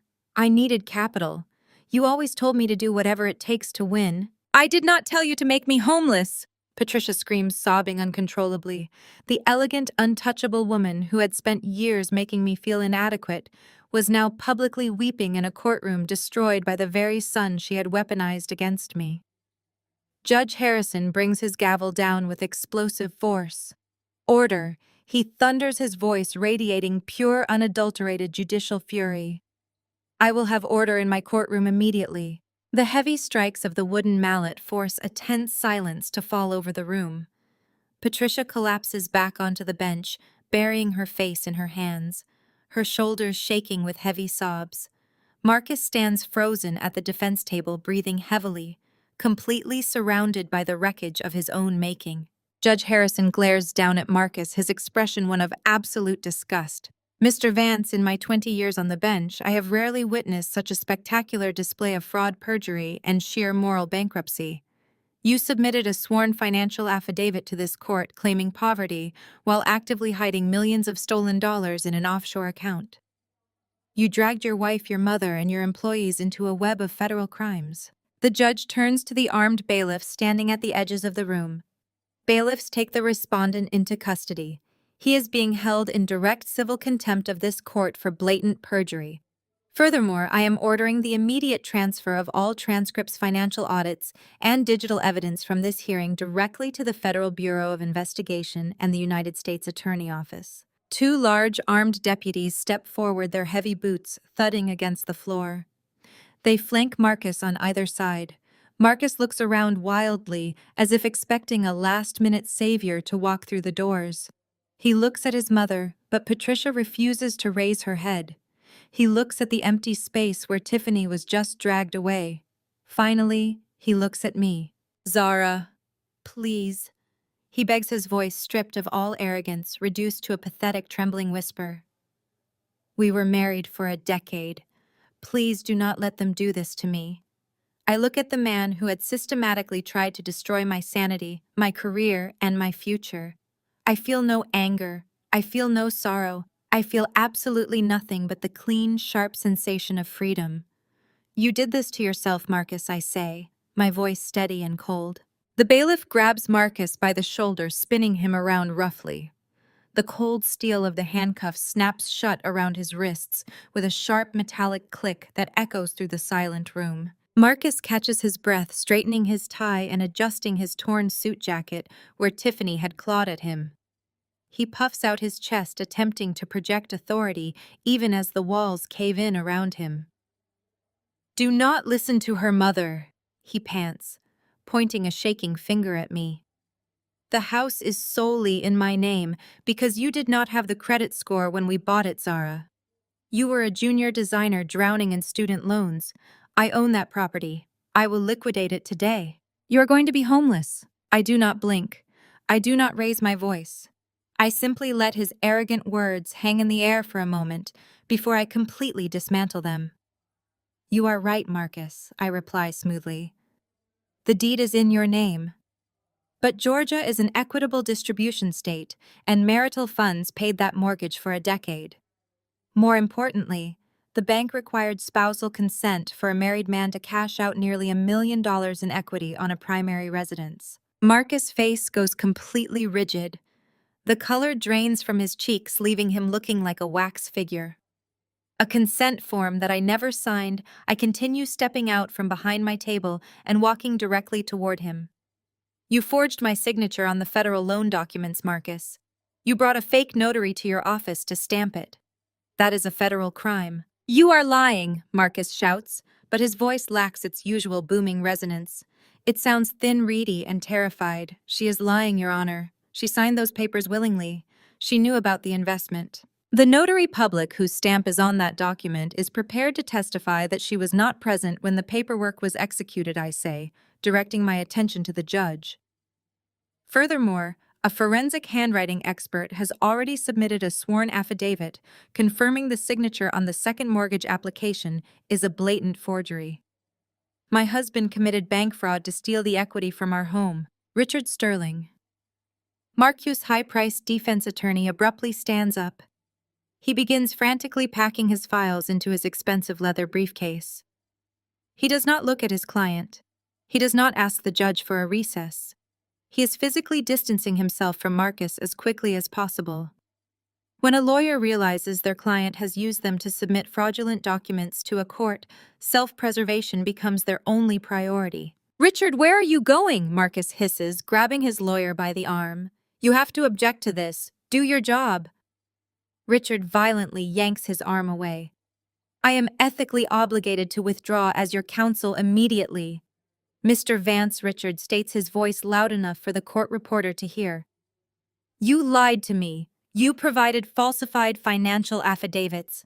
I will not lose my law license because you are a criminal." Richard turns and walks briskly out of the courtroom, the heavy wooden doors swinging shut behind him with a final echoing thud. Marcus is left entirely alone at the defense table. Patricia watches the attorney flee in absolute horror. The reality of the situation is finally penetrating her thick armor of country club entitlement. Her son is not a victim. He is not a brilliant businessman enduring a temporary setback.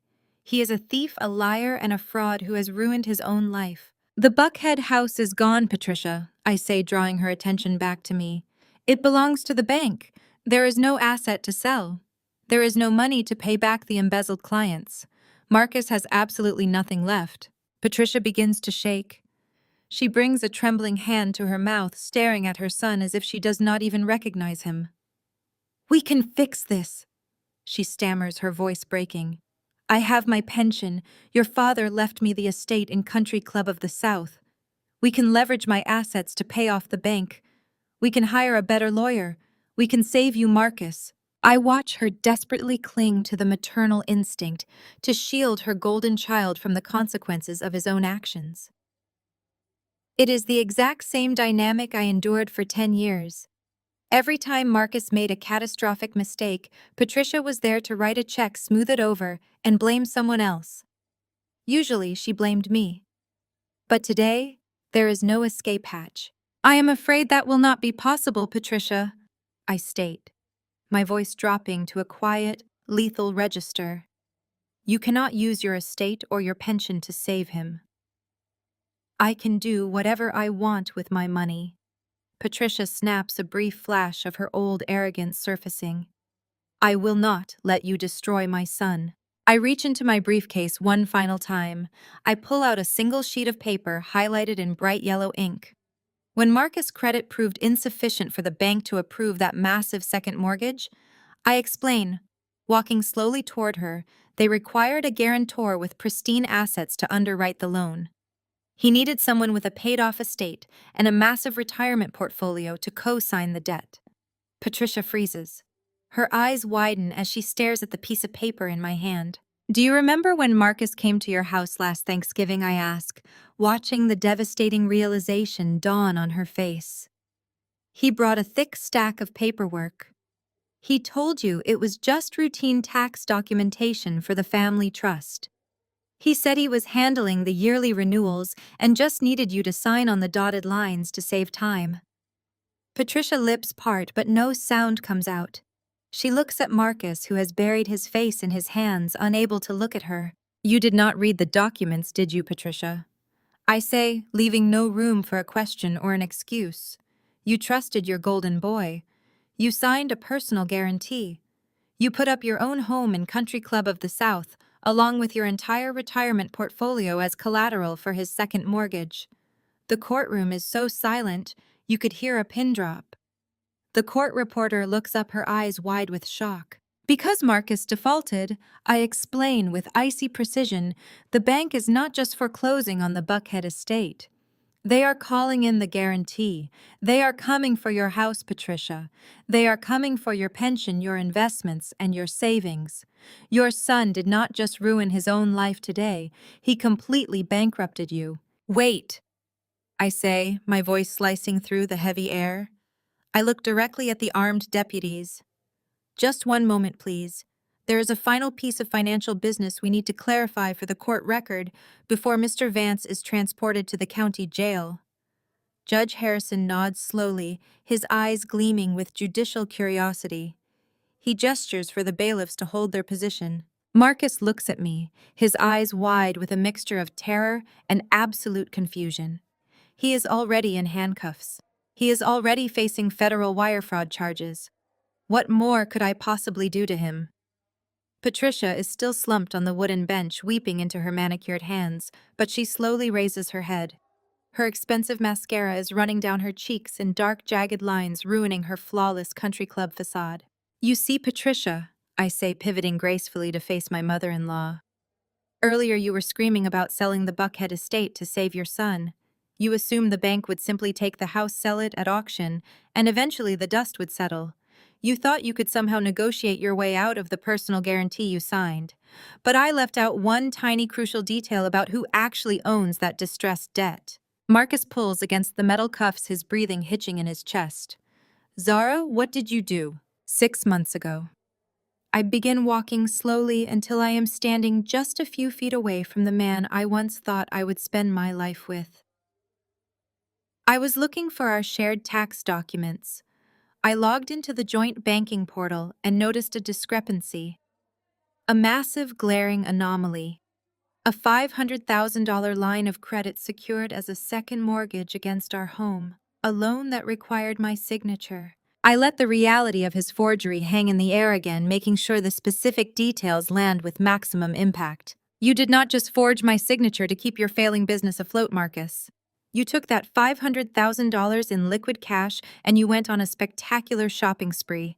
I found the receipts. I found the emails. You bought Tiffany a brand new fully loaded Mercedes G-Wagon. You funded 3 separate first-class trips to Paris. You bought her Cartier bags, leased private yachts in the south of France, and lived like a king while leveraging the very roof over my head. Marcus drops his gaze to the floor. The bailiffs grip his arms tighter, sensing the physical tension radiating from his body. But Marcus has always been terrible with actual money. I continue speaking to the entire courtroom, but keeping my eyes locked on his trembling frame. He knows exactly how to spend it, how to flaunt it, and how to use it to buy loyalty. But he has absolutely no idea how to manage it. Within 90 days, the cash was completely gone. He missed the first payment on the second mortgage, then the second, then the third. The bank issued a formal notice of default. Patricia gasps, clutching her chest as if she is having a heart attack. You let it default, Marcus. You promised me you were handling the finances. You swore to me that the house was secure. I did not scream when I found the default notices hidden in your golf bag. I say, my voice eerily calm, perfectly contrasting the sheer magnitude of his betrayal. I did not throw plates against the wall or demand a divorce right then and there. I did not give you the satisfaction of knowing you had hurt me. Instead, I went to work. I turn back to my briefcase and extract a sleek black leather folder. I hold it up for Marcus and Patricia to see. I am the senior vice president of acquisitions at a major tech firm, Marcus. You always belittled my career. You called me a corporate drone. You told your friends I just played on computers all day. But my corporate bonuses and private stock options over the last 5 years have been substantial. In fact, they have been astronomical. I have been quietly, meticulously investing my money while you were busy spending yours on a 25-year-old administrative assistant. The realization begins to dawn on Marcus' face. His jaw drops, his mouth opening and closing wordlessly as the pieces of the puzzle finally snap together in his mind. When the bank categorized your second mortgage as distressed debt, I explained, speaking slowly, so every single syllable penetrates his panicked mind. They wanted to offload it quickly. Banks do not want to deal with messy foreclosures if they can sell the debt to a third party at a discount. So I contacted a private wealth management firm. I set up an impenetrable blind trust, and I used my own private capital to purchase your defaulted loan directly from the bank. Patricia lets out a strangled, breathless gasp. You bought the debt. I bought the debt. I confirm, smiling coldly at the devastated matriarch. I am the bank, Patricia. I am the sole exclusive owner of the blind trust that holds the note on the Buckhead estate. Marcus does not owe Wells Fargo anymore. He owes me. The absolute silence in the courtroom is deafening. Judge Harrison leans forward, resting his chin on his folded hands, watching the flawless execution of my plan with a look of undeniable professional respect. You forged my signature to steal money to spend on your mistress, I say, stepping right up to Marcus, refusing to break eye contact. You defaulted on the payments, so I bought the debt. And as the primary lien holder of that defaulted mortgage, I am the one foreclosing on the house. I am seizing the property. And because the asset was purchased through a blind trust, using my independent non-marital corporate bonuses, strictly prior to the divorce filing, it is entirely legally insulated from this marital estate. Marcus sags heavily against the bailiffs. His legs literally give out beneath him, and the deputies have to haul him up by his armpits to keep his expensive suit from crumpling onto the cold marble floor. You are going to take my house, Patricia whispers, her voice completely broken. She looks at me not with her usual burning anger, but with absolute paralyzing fear. Zara, you are holding the guarantee. You have the right to seize my home.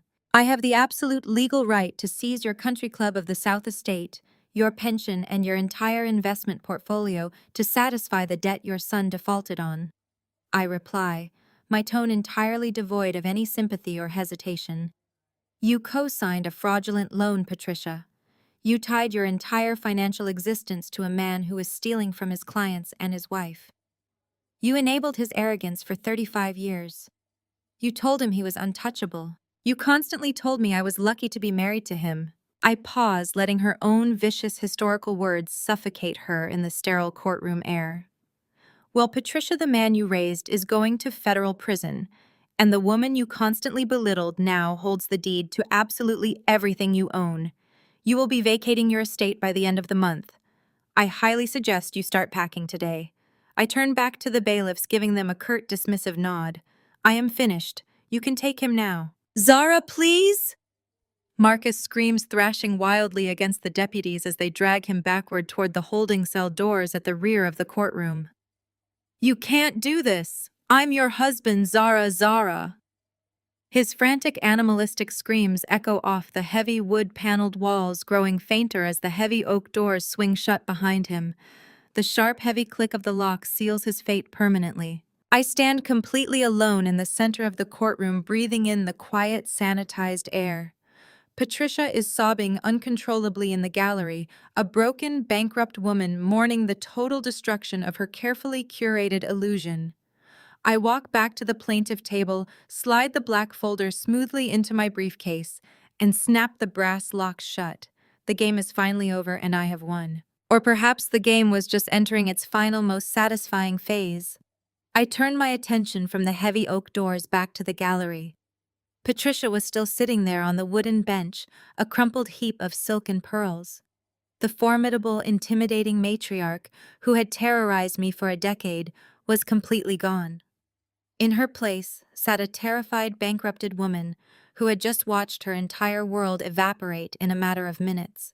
I pick up my briefcase and step through the low wooden partition separating the court floor from the gallery. My heels click sharply against the polished marble floor, the sound echoing in the cavernous, nearly empty room. I walk deliberately, taking my time, letting the anticipation build until I am standing right in front of her. Patricia slowly raises her head. Her eyes are bloodshot and wild with panic. Her expensive mascara has run down her cheeks, settling into the fine lines around her mouth. She looks incredibly old and entirely defeated. I reach into the side pocket of my briefcase and pull out a crisp white envelope.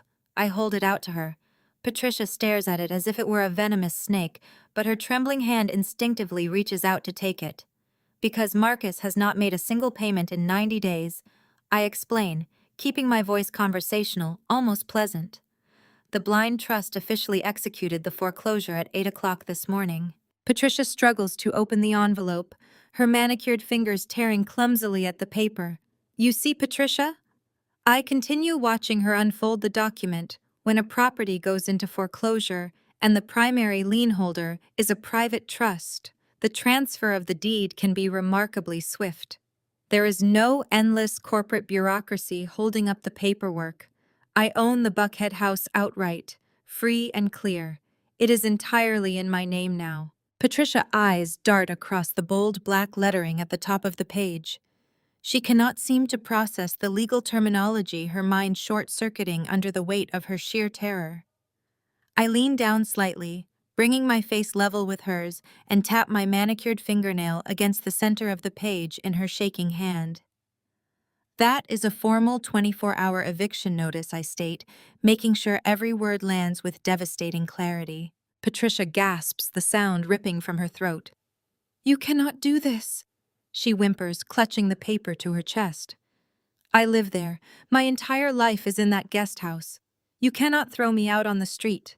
I can, and I absolutely will, I reply smoothly. For 5 years, you have treated the guest house on that estate like your own personal fiefdom. You redecorated it using my marital funds. You hosted your bridge club luncheons on the terrace and ordered my housekeeper to serve you like you were royalty.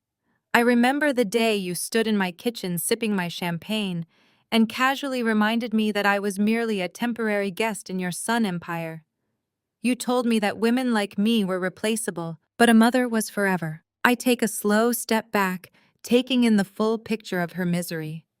Well, Patricia, the empire is mine now. You have until exactly 8 o'clock tomorrow morning to get your things out of my guest house. If you are not completely off the premises by the time my security team arrives, I will have the Fulton County Sheriff deputies physically remove you and toss your remaining possessions directly onto the curb of Peachtree Road for all of your wealthy neighbors to see. No, Patricia sobbed, shaking her head frantically. Zara, please, I have nowhere to go. The bank is taking my estate. Marcus took my retirement. I have absolutely nothing. You have to give me more time.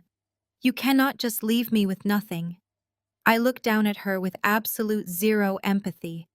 The woman begging for mercy was the exact same woman who had laughed when Marcus threatened to leave me penniless just a few short weeks ago. She had actively cheered for my destruction. You will manage, I say coldly. You always told Marcus that survival is a mindset. Now is your perfect opportunity to put that theory into practice. Patricia opens her mouth to beg again, but I hold up a hand, silencing her instantly. I have one final piece of business to attend to before I walk away from this toxic family forever. I look her up and down, letting my gaze linger on her expensive tailored dress and the heavy pearl necklace resting against her collarbone. And, Patricia, I add, letting a razor-thin smile cross my face, please make sure you carefully pack your entire collection of fake Birkin bags. Patricia freezes. The desperate sobs catch in her throat. Her eyes widen in pure, unadulterated horror. I saw the authentication reports hidden in Marcus' desk months ago. I explain, my voice dropping to a sharp, mocking whisper. He was buying them for you from a counterfeit dealer in New York because you demanded the status symbol, but he refused to pay the retail price. I remember the day you brought that faux crocodile handbag into my kitchen, tracing your fingers over the stiff synthetic leather, telling me that true wealth whispers, while my off-the-rack suits screamed. Patricia's face flushes a deep mottled red. The public exposure of her deepest, most humiliating secret paralyzes her completely. It takes a remarkable amount of audacity to lecture a woman about class while carrying a piece of plastic stitched together in a sweatshop, I state, enjoying the way she visibly shrinks under my words. I suggest you pack them very quickly. It would be an absolute tragedy if you left them behind, and the real elite of Atlanta found out you have been carrying cheap knockoffs to the Jack and Jill galas all these years. Your country club friends are already going to have a field day with your son's federal indictment. Finding out you are a counterfeit fraud might just push them over the edge. Patricia gasps, her hand flying to her throat, her fingers desperately clutching her pearls. The utter humiliation, the total exposure of her fraudulent status, obsessed existence, finally breaks her completely. She cannot speak. She cannot defend herself. She is utterly, entirely destroyed. I do not wait for a response. I turn on my heel and walk straight down the center aisle of the courtroom. The heavy wooden doors swing open easily under my touch. I step out into the bright sunlit corridor of the courthouse, taking a deep breath of the warm Atlanta air. The oppressive weight of the last 10 years has completely vanished, leaving me feeling lighter than I have ever felt in my life. As I walk toward the elevators, my phone suddenly vibrates in my pocket. I pull it out, expecting a message from my wealth manager confirming the foreclosure details. Instead, my screen lights up with an encrypted email from an unknown sender. The subject line is blank, but the preview text sends a sudden jolt of electricity straight down my spine. I know where Marcus hid the rest of the missing client funds, the message reads, and I can prove that Tiffany was not acting alone. We need to talk immediately. I stare at the glowing screen of my phone, the cryptic email burning itself into my retinas. I know where Marcus hid the rest of the missing client funds. The timing is too perfect, too precise to be a coincidence. I had just financially decapitated him and his mother, yet this anonymous sender knows there is one remaining piece on the board. I slowly slide the phone back into my pocket. My departure from the courthouse can wait. I spin on my heel, my designer heels clicking a sharp, immediate reversal on the polished marble floor, and march straight back to the heavy oak doors of the courtroom. I intercept the lead bailiff just as he is locking the side entrance to the holding cells. I flash my credentials and look him dead in the eye. I need exactly 3 minutes with my husband before the federal transport arrives. I say, my voice brooking absolutely no argument. It is a matter of marital asset disclosure. The bailiff hesitates, then nods, unlocking the heavy steel door and gesturing down a short, sterile corridor. Room B. He grunts. Do not get too close. I step into the barren, windowless holding room. The walls are cinderblock painted a depressing institutional gray. A single fluorescent bulb hums aggressively overhead. Marcus is sitting at a bolted-down metal table, his hands cuffed and resting on the scarred surface. I expect to see a broken man. I expect to see the terrified, trembling coward who had just begged for my mercy moments ago. Instead, as the heavy door clicks shut behind me, Marcus slowly raises his head, and I see something entirely different. The raw, unfiltered panic is gone. In its place is a manic, feverish gleam. He begins to chuckle.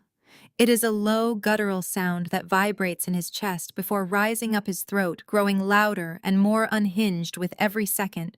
He throws his head back and laughs hysterically, the sound bouncing off the concrete walls in a chaotic, disturbing echo. He actually claps his hands together, the metal chain of his handcuffs clanking sharply against the metal table. "Fine," Marcus shouts, his voice cracking with a terrifying delusional euphoria. "Take the house. Put Tiffany in jail. Let the bank throw my mother out on the street."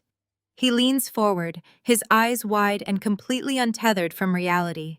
The corners of his mouth are pulled back in a vicious, predatory snarl. "You think you have outsmarted me, Zara?" He hisses, the narcissism radiating off him in suffocating waves.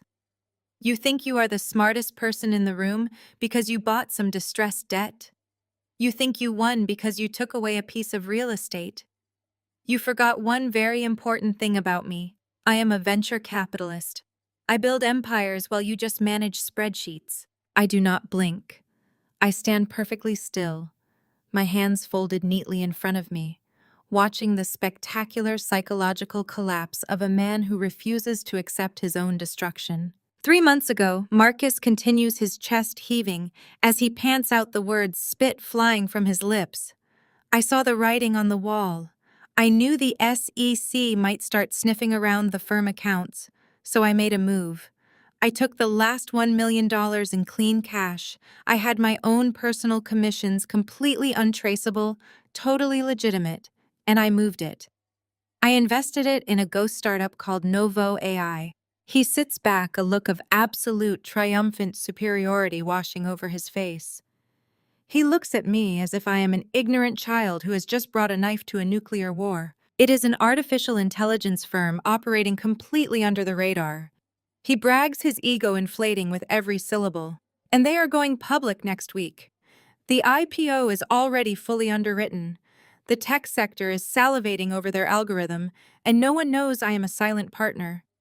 I used a shell corporation registered in Delaware to secure my equity. I own 15% of the shares, Zara. 15%? He clangs his cuffed hands against the table again, unable to contain his manic energy. When they IPO next Thursday, those shares will skyrocket. I will be worth $50 million overnight. Marcus yells, his laughter returning sharp and vindictive. 50 million. You think these federal charges are going to stick when I can afford to hire the most ruthless, high-priced defense attorneys on the Eastern Seaboard? I will post bail with pocket change. I will tie the prosecution up in appellate courts for a decade. I watch him build his imaginary fortress, noting how easily he discards the people who loved him. He does not care that Tiffany is facing a decade in federal prison. He does not care that his own mother is about to be evicted from her home with nothing but a collection of counterfeit purses. In Marcus' world, money is the ultimate absolver of sins, and he believes he has just secured his salvation. I will crush you with my legal team, Zara. He snarls, his eyes narrowing into dark, venomous slits. I will bury you in civil litigation until you are bankrupt. I will tie up that blind trust in so much red tape you will never see a dime from the Buckhead estate. I will drag your name through the mud, destroy your corporate career, and leave you begging on the street. You will be nothing. I let his words wash over me, absorbing the sheer, unadulterated malice. He is practically vibrating with triumph, thoroughly convinced he has played the ultimate trump card. He believes his secret investment is a perfectly insulated lifeboat that will carry him away from the burning wreckage of his life. But as I look at his smug, manic face, I feel the slight weight of my phone in my pocket. The encrypted email from the anonymous sender flashes in my mind like a neon sign in the dark. I know where Marcus hid the rest of the missing client funds.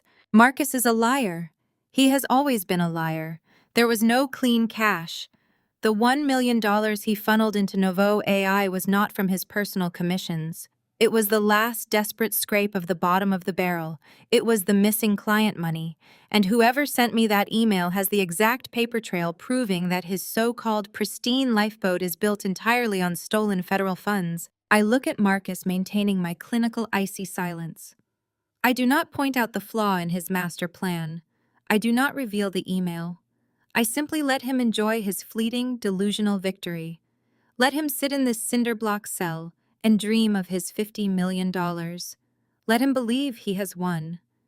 The harder he clings to this final illusion, the more devastating the impact will be when I completely obliterate it. You have always had a vivid imagination, Marcus, I say quietly, my voice calm and perfectly controlled. I turn toward the heavy steel door and knock twice for the bailiff. Enjoy your stay. The door swings open, and I step out into the hallway, leaving Marcus shouting empty threats at my back, entirely unaware that his final glorious empire is already turning to ash. Marcus stops laughing. The sudden suffocating silence in the courtroom rushes back in to fill the void. He blinks rapidly, his eyes darting side to side as his brain desperately tries to process the question. The heavy steel chains of his handcuffs clink against the defense table as his hands begin to tremble. The CEO is a Z. Washington Marcus stammers the arrogant sneer completely melting off his face, replaced by a pale, sickly dread. A tech developer out of Silicon Valley. I saw the initial filings. What does that have to do with anything? I place my glasses back on my face, pushing them up the bridge of my nose with slow, deliberate precision. I look at him not with anger, but with the cold, absolute finality of a predator examining its catch. My maiden name, Marcus. I state, my voice ringing clear and steady across the cavernous room, is Zara Washington. The color drains from his face so fast he looks as though he might pass out. Behind him in the gallery, Jamal and Becky, the business partners, he spent years defrauding and gaslighting, let out simultaneous, audible gasps of realization. Even Judge Harrison raises his eyebrows, sitting back in his high leather chair, thoroughly captivated by the absolute checkmate unfolding in his courtroom. You are lying, Marcus whispers, his voice thin and reedy. You are a vice president of acquisitions. You just look at spreadsheets. You do not have the capital or the coding background to build an artificial intelligence firm. I led the developmental engineering team for 3 years. I correct him, stepping closer to the defense table. While you were busy taking credit for my corporate networking contacts to build your fraudulent wealth management firm, I was coding. I built the predictive modeling algorithm that Novo AI runs on. I pitched it to venture capitalists using a blind corporate proxy, because I knew, given your massive ego and your desperate need for liquid cash, you would never invest in a startup with your wife name on the prospectus.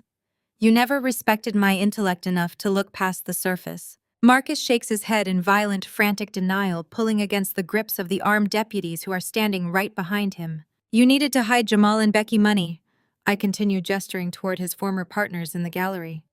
You knew the federal auditors were closing in. You needed a high-yield, low-profile ghost startup to wash the stolen client funds before the Securities and Exchange Commission froze your accounts. So I simply provided you with the perfect vehicle. I had my private wealth management firm pitch Novo AI to you through a third-party broker.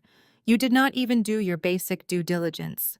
You just saw the projected IPO numbers, got blinded by your own insatiable greed, and wired the cash. You tricked me! Marcus screams, his voice cracking as he lunges forward, only to be violently yanked back by the bailiffs. You deliberately set me up to take that money. I did not force you to steal from your clients, Marcus. I reply, my tone remaining perfectly even. I did not force you to commit federal wire fraud. I simply gave you a rope, and you eagerly tied the noose yourself. I turn my attention away from his pathetic thrashing and direct my gaze up to the bench. Your Honor, I say, projecting my voice for the official court record. The second that $1 million wire transfer hit Novo AI corporate accounts, I did exactly what a responsible chief executive officer is legally required to do. I immediately filed a suspicious activity report with the Securities and Exchange Commission and the Federal Bureau of Investigation.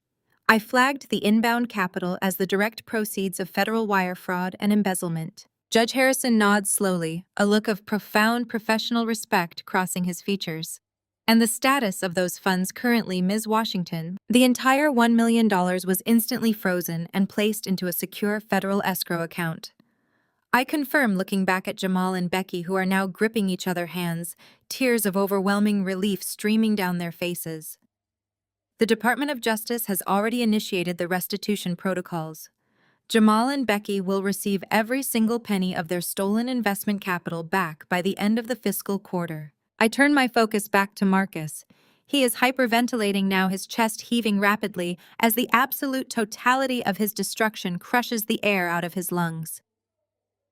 Because you used illicit stolen funds to purchase your equity stake, I explain with surgical precision your 15% ownership of Novo AI is null and void under federal asset forfeiture laws. The shares have been officially reabsorbed by the company treasury. You own absolutely nothing. The courtroom descends into a state of absolute stunned paralysis. Tiffany is sobbing uncontrollably in her handcuffs, finally realizing that the lavish billionaire lifestyle she traded her freedom for was nothing but a mirage. Patricia sits slumped on the wooden bench, her eyes vacant, completely unresponsive to the reality that her golden child has just bankrupted her and destroyed their family legacy forever. Next Thursday morning, I say, my voice dropping to a quiet, lethal register that only Marcus can hear clearly. I am going to stand on the balcony of the New York Stock Exchange. I am going to ring the opening bell. Novo AI is going to go public, and I am going to become a $50 million CEO. I lean in, invading his personal space, forcing him to look directly into the eyes of the black woman he spent a decade treating like a stepping stone. And while I am ringing that bell, Marcus, you will be sitting in a cinder block holding cell, wearing an orange jumpsuit, waiting for your public defender to tell you how many decades you are going to spend in federal prison.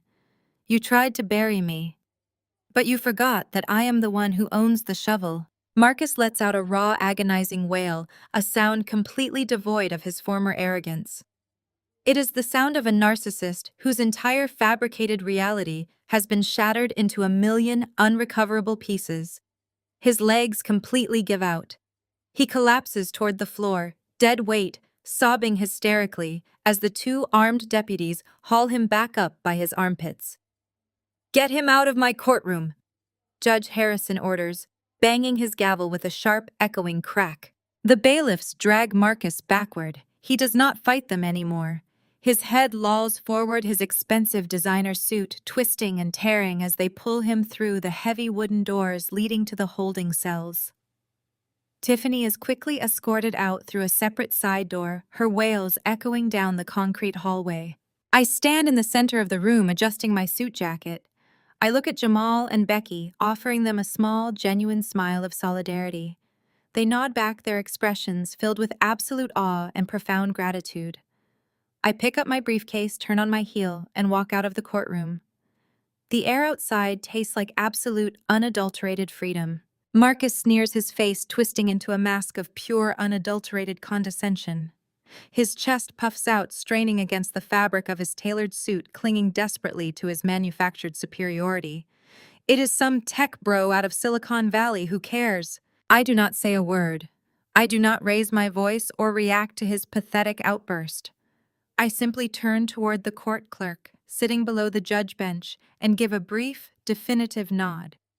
The clerk taps a few keys on his keyboard, and the large flat-screen monitors mounted on the courtroom walls instantly flicker to life.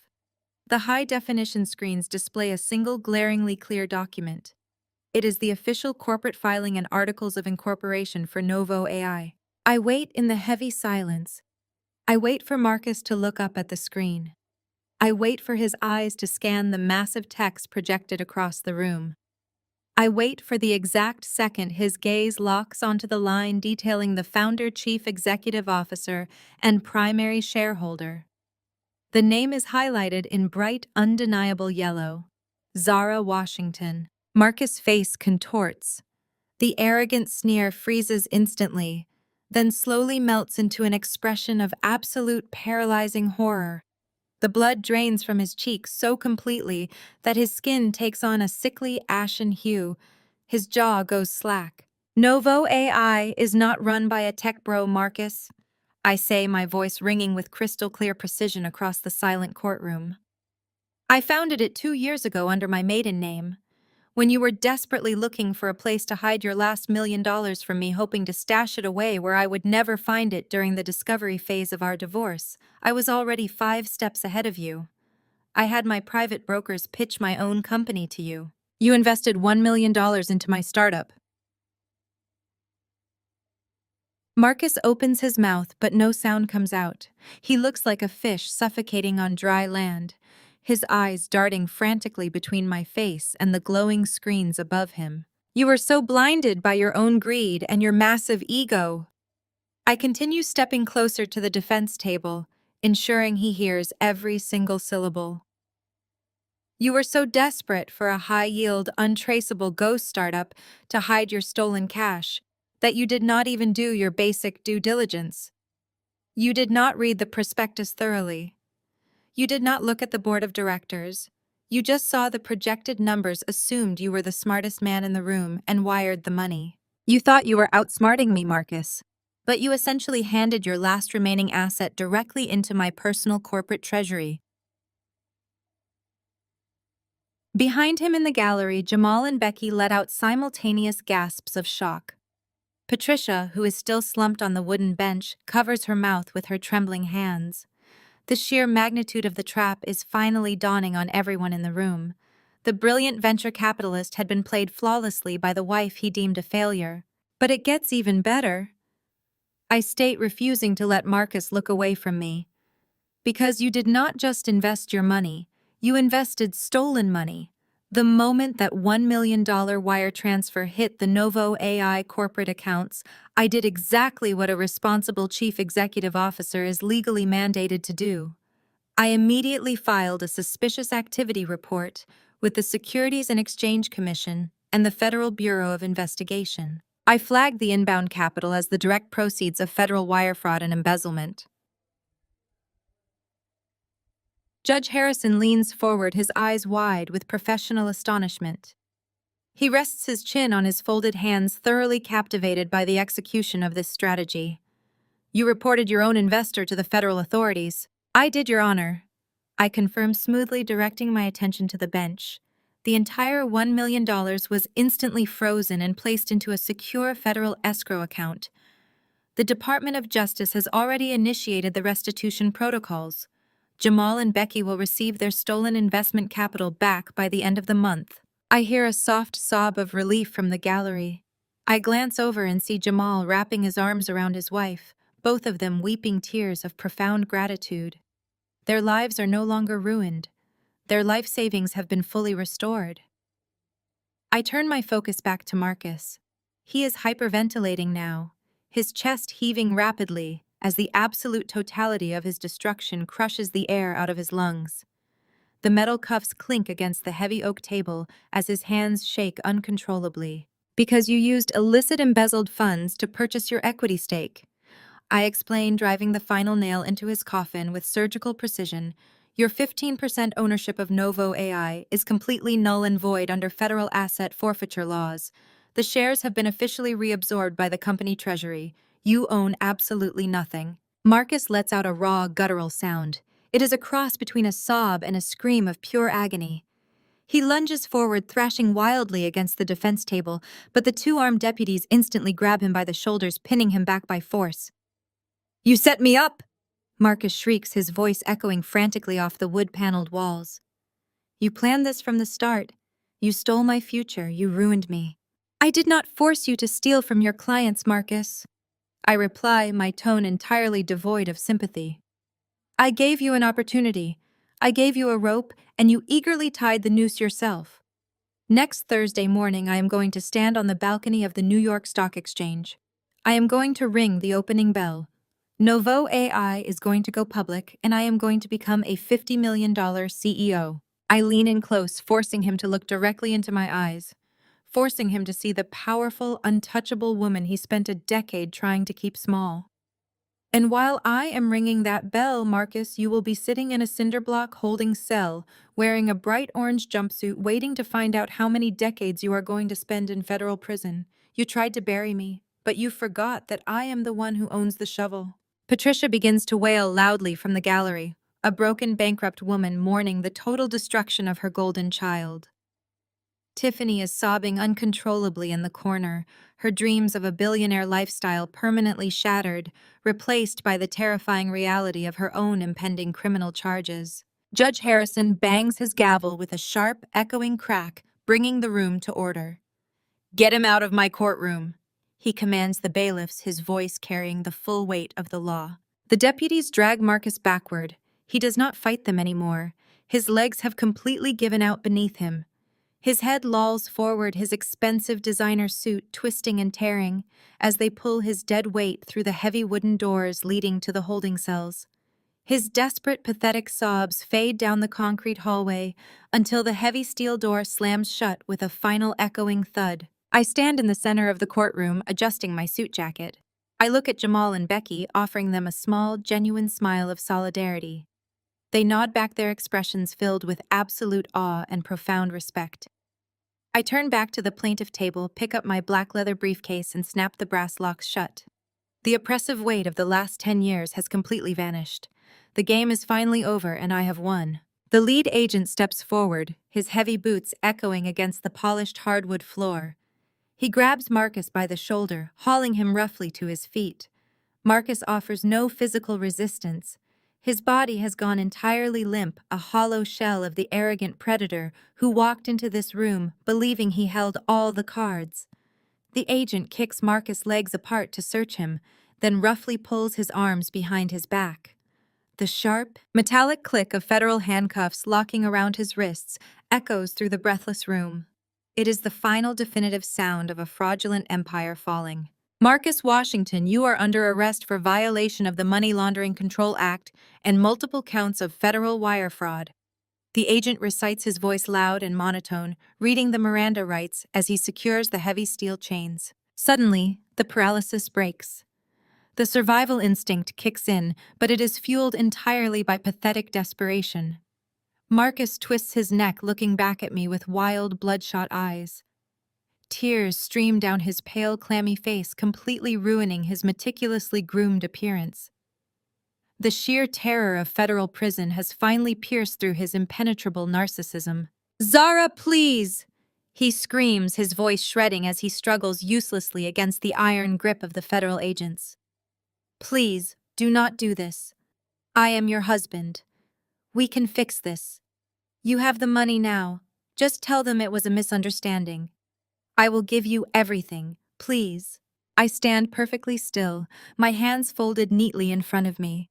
I look into the eyes of the man who spent a decade stealing my ideas, belittling my intelligence, and flaunting his infidelity.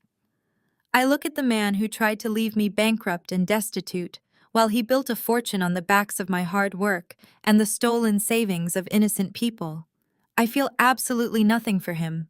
Not pity, not anger, only the cold, clinical satisfaction of a mathematician watching a flawless equation balance out to zero. "I am not your wife, Marcus," I reply, my voice carrying a profound, untouchable peace.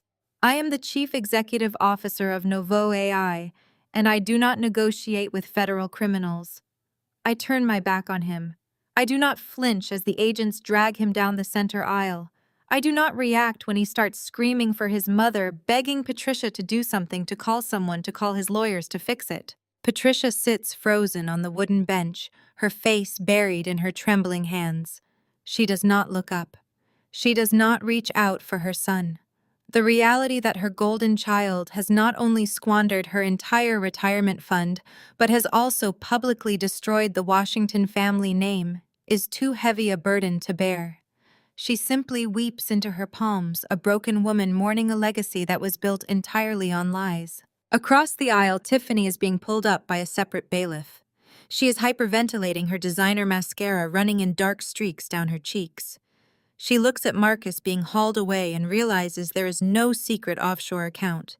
There is no luxury penthouse waiting for her. There is only a cramped holding cell and a looming indictment for conspiracy to commit fraud. Her wails blend with Marcus' shouts, creating a chaotic symphony of defeat as the heavy courtroom doors slam shut behind them, cutting off the noise and plunging the room back into a stunned, reverent silence. I take a slow, deep breath, letting the sterile, conditioned air of the courthouse fill my lungs. I walk over to the gallery where Jamal and Becky are standing. They are both weeping freely, holding each other tightly. Jamal steps forward, his hands shaking, and wraps me in a fierce, overwhelming hug. I feel the sheer weight of his gratitude, the physical relief of a man who just got his entire life and reputation back from the brink of absolute ruin. Becky grabs my hand, squeezing it with a strength born of pure, unadulterated appreciation. "Thank you," Becky whispers, her voice choked with tears, looking at me as if I have just performed a miracle. "You saved us, Zara. We were going to lose our home. We were going to lose everything. You saved our family. You saved yourselves by trusting the data and staying strong," I tell them, offering a genuine warm smile. "I just made sure the trash took itself out. The Department of Justice has your wire transfer details. You will have your capital fully restored before the week is over." I turn back to the plaintiff table and gather my files. I slide the Novo AI prospectus neatly into my black leather briefcase and snap the brass locks shut. The courtroom staff remains incredibly quiet, watching me with a newfound, palpable reverence. I am no longer the scorned, betrayed spouse fighting for financial scraps in a messy, contested divorce. I am the architect of the most flawless corporate execution they have ever witnessed in this district. Counselor Judge Harrison says, his voice cutting through the quiet room as he gathers his own folders. I look up at the bench. The judge offers a slow, respectful nod. "Court is adjourned. Best of luck with your initial public offering, Ms. Washington." "Thank you, Your Honor," I reply, inclining my head politely. I push open the swinging wooden doors and step out into the bright sunlit corridor of the courthouse. The oppressive weight of the last 10 years has completely vanished, leaving me feeling lighter, sharper, and infinitely more dangerous. My phone vibrates in my pocket. I pull it out and glance at the encrypted screen. It is an urgent text message from my lead underwriter at the investment bank in Manhattan. The IPO for Novo AI is fully greenlit for Thursday morning. The tech sector is already driving the pre-market valuation up by 25%. Congratulations, CEO. I slide the phone back into my pocket, my designer heels clicking a steady, victorious rhythm against the polished marble floor. The blind spot Marcus thought I had was never a weakness. It was simply a mirror reflecting his own devastating ignorance. I am walking out of this courthouse, leaving my past locked in federal custody, and I am walking straight into an empire I built with my own two hands. The game is finally over, and the board belongs entirely to me. The heavy oak doors slam shut, cutting off the last of his pathetic sobs.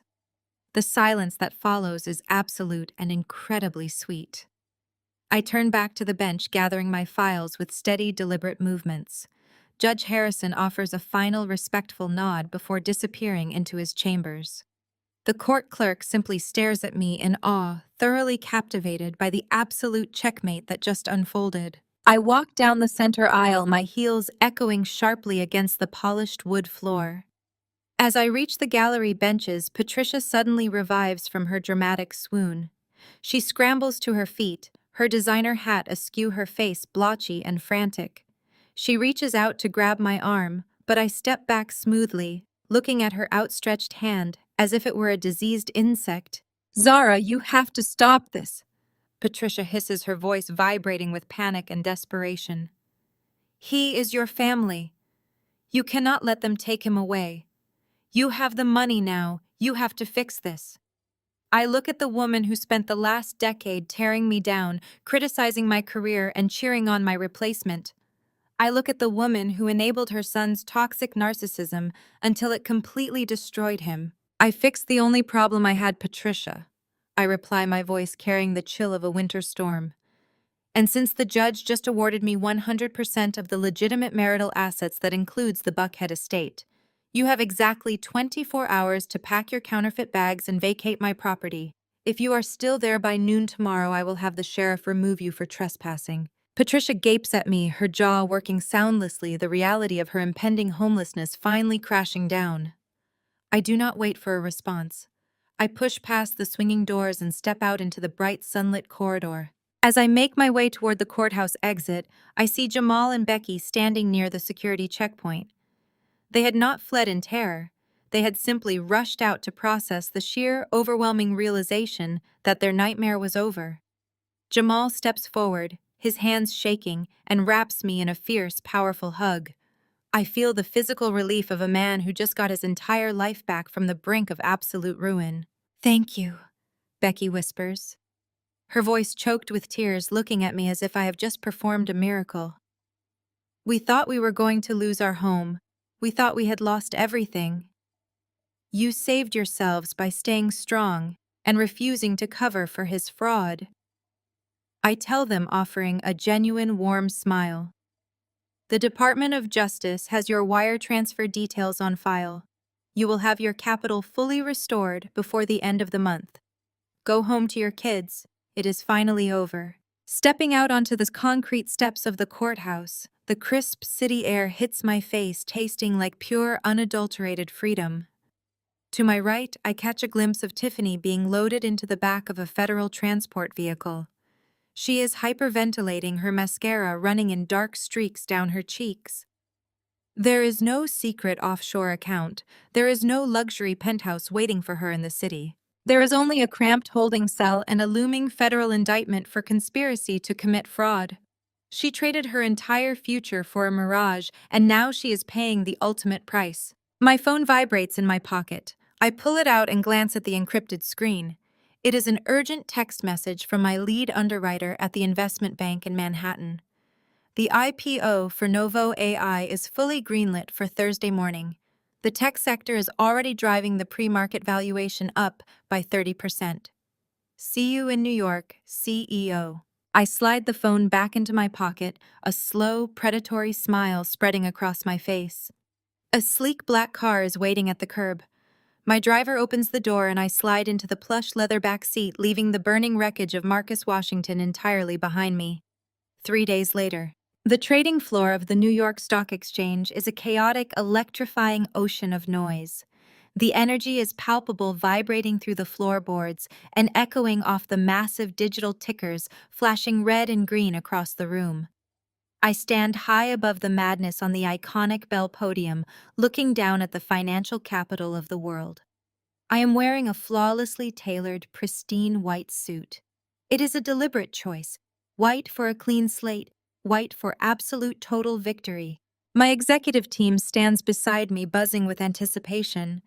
Below us, the massive screens flash the logo of Novo AI alongside my name, Zara Washington, founder and CEO. The financial networks are broadcasting this moment live across the globe. They are calling it the most highly anticipated tech debut of the year. They are calling me a visionary. The countdown clock begins. 10 seconds. I place my hand firmly on the wooden gavel. 5 seconds. I think about Marcus. I know exactly where he is right now. He is sitting in a sterile concrete federal holding cell. He is wearing an oversized orange jumpsuit stripped of his custom suits, his stolen wealth, and his manufactured pride. And because the federal lockups always have the morning financial news playing in the common areas, I know he is watching me. He is watching the woman he called an ignorant spreadsheet manager ring the bell of the empire he unwittingly paid for. 0. I strike the bell. The sharp, triumphant ringing pierces through the roar of the trading floor. The crowd erupts into deafening applause. The massive digital screens instantly update, showing Novo AI opening 35% above the target price. The numbers climb higher with every passing second. In the span of a single heartbeat, my net worth skyrockets past $50 million and climbs steadily toward 100. I look out at the flashing cameras and the cheering investors. I did not just survive the betrayal. I did not just escape the trap Marcus set for me. I weaponized his own insatiable greed, dismantled his fraudulent life, piece by piece, and used his last desperate move to build an impenetrable fortress for myself. I step back from the podium as confetti rains down around me. My phone is already vibrating constantly with calls from venture capitalists, global media outlets, and industry titans, who finally want to hear what I have to say. I am no longer the shadow behind a narcissistic man.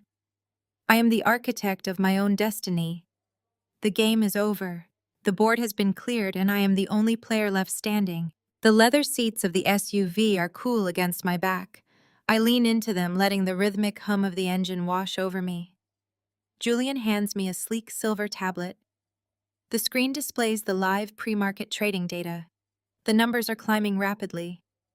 Wall Street is salivating over the algorithm I built in the quiet hours of the night long after Marcus had gone to sleep or slipped out to meet Tiffany. The SEC finalized the freeze on the embezzled accounts 10 minutes ago, Julian says, keeping his eyes on the road as he merges onto the interstate. The shares are safely back in the company treasury, and the restitution wire transfer to Jamal and Becky is already processing. I nod, tapping the screen to refresh the data. Excellent. There are no loose ends. We pull up to the glass-fronted building in Midtown Atlanta that serves as the Novo AI headquarters. For 2 years, I entered this building through the private underground garage, keeping my identity strictly insulated from the public eye.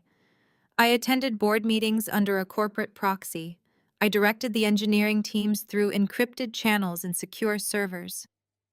I was a ghost in my own machine, a necessary precaution to protect my intellectual property from a husband who believed my accomplishments existed solely to fund his narcissism. Today I walk through the front doors.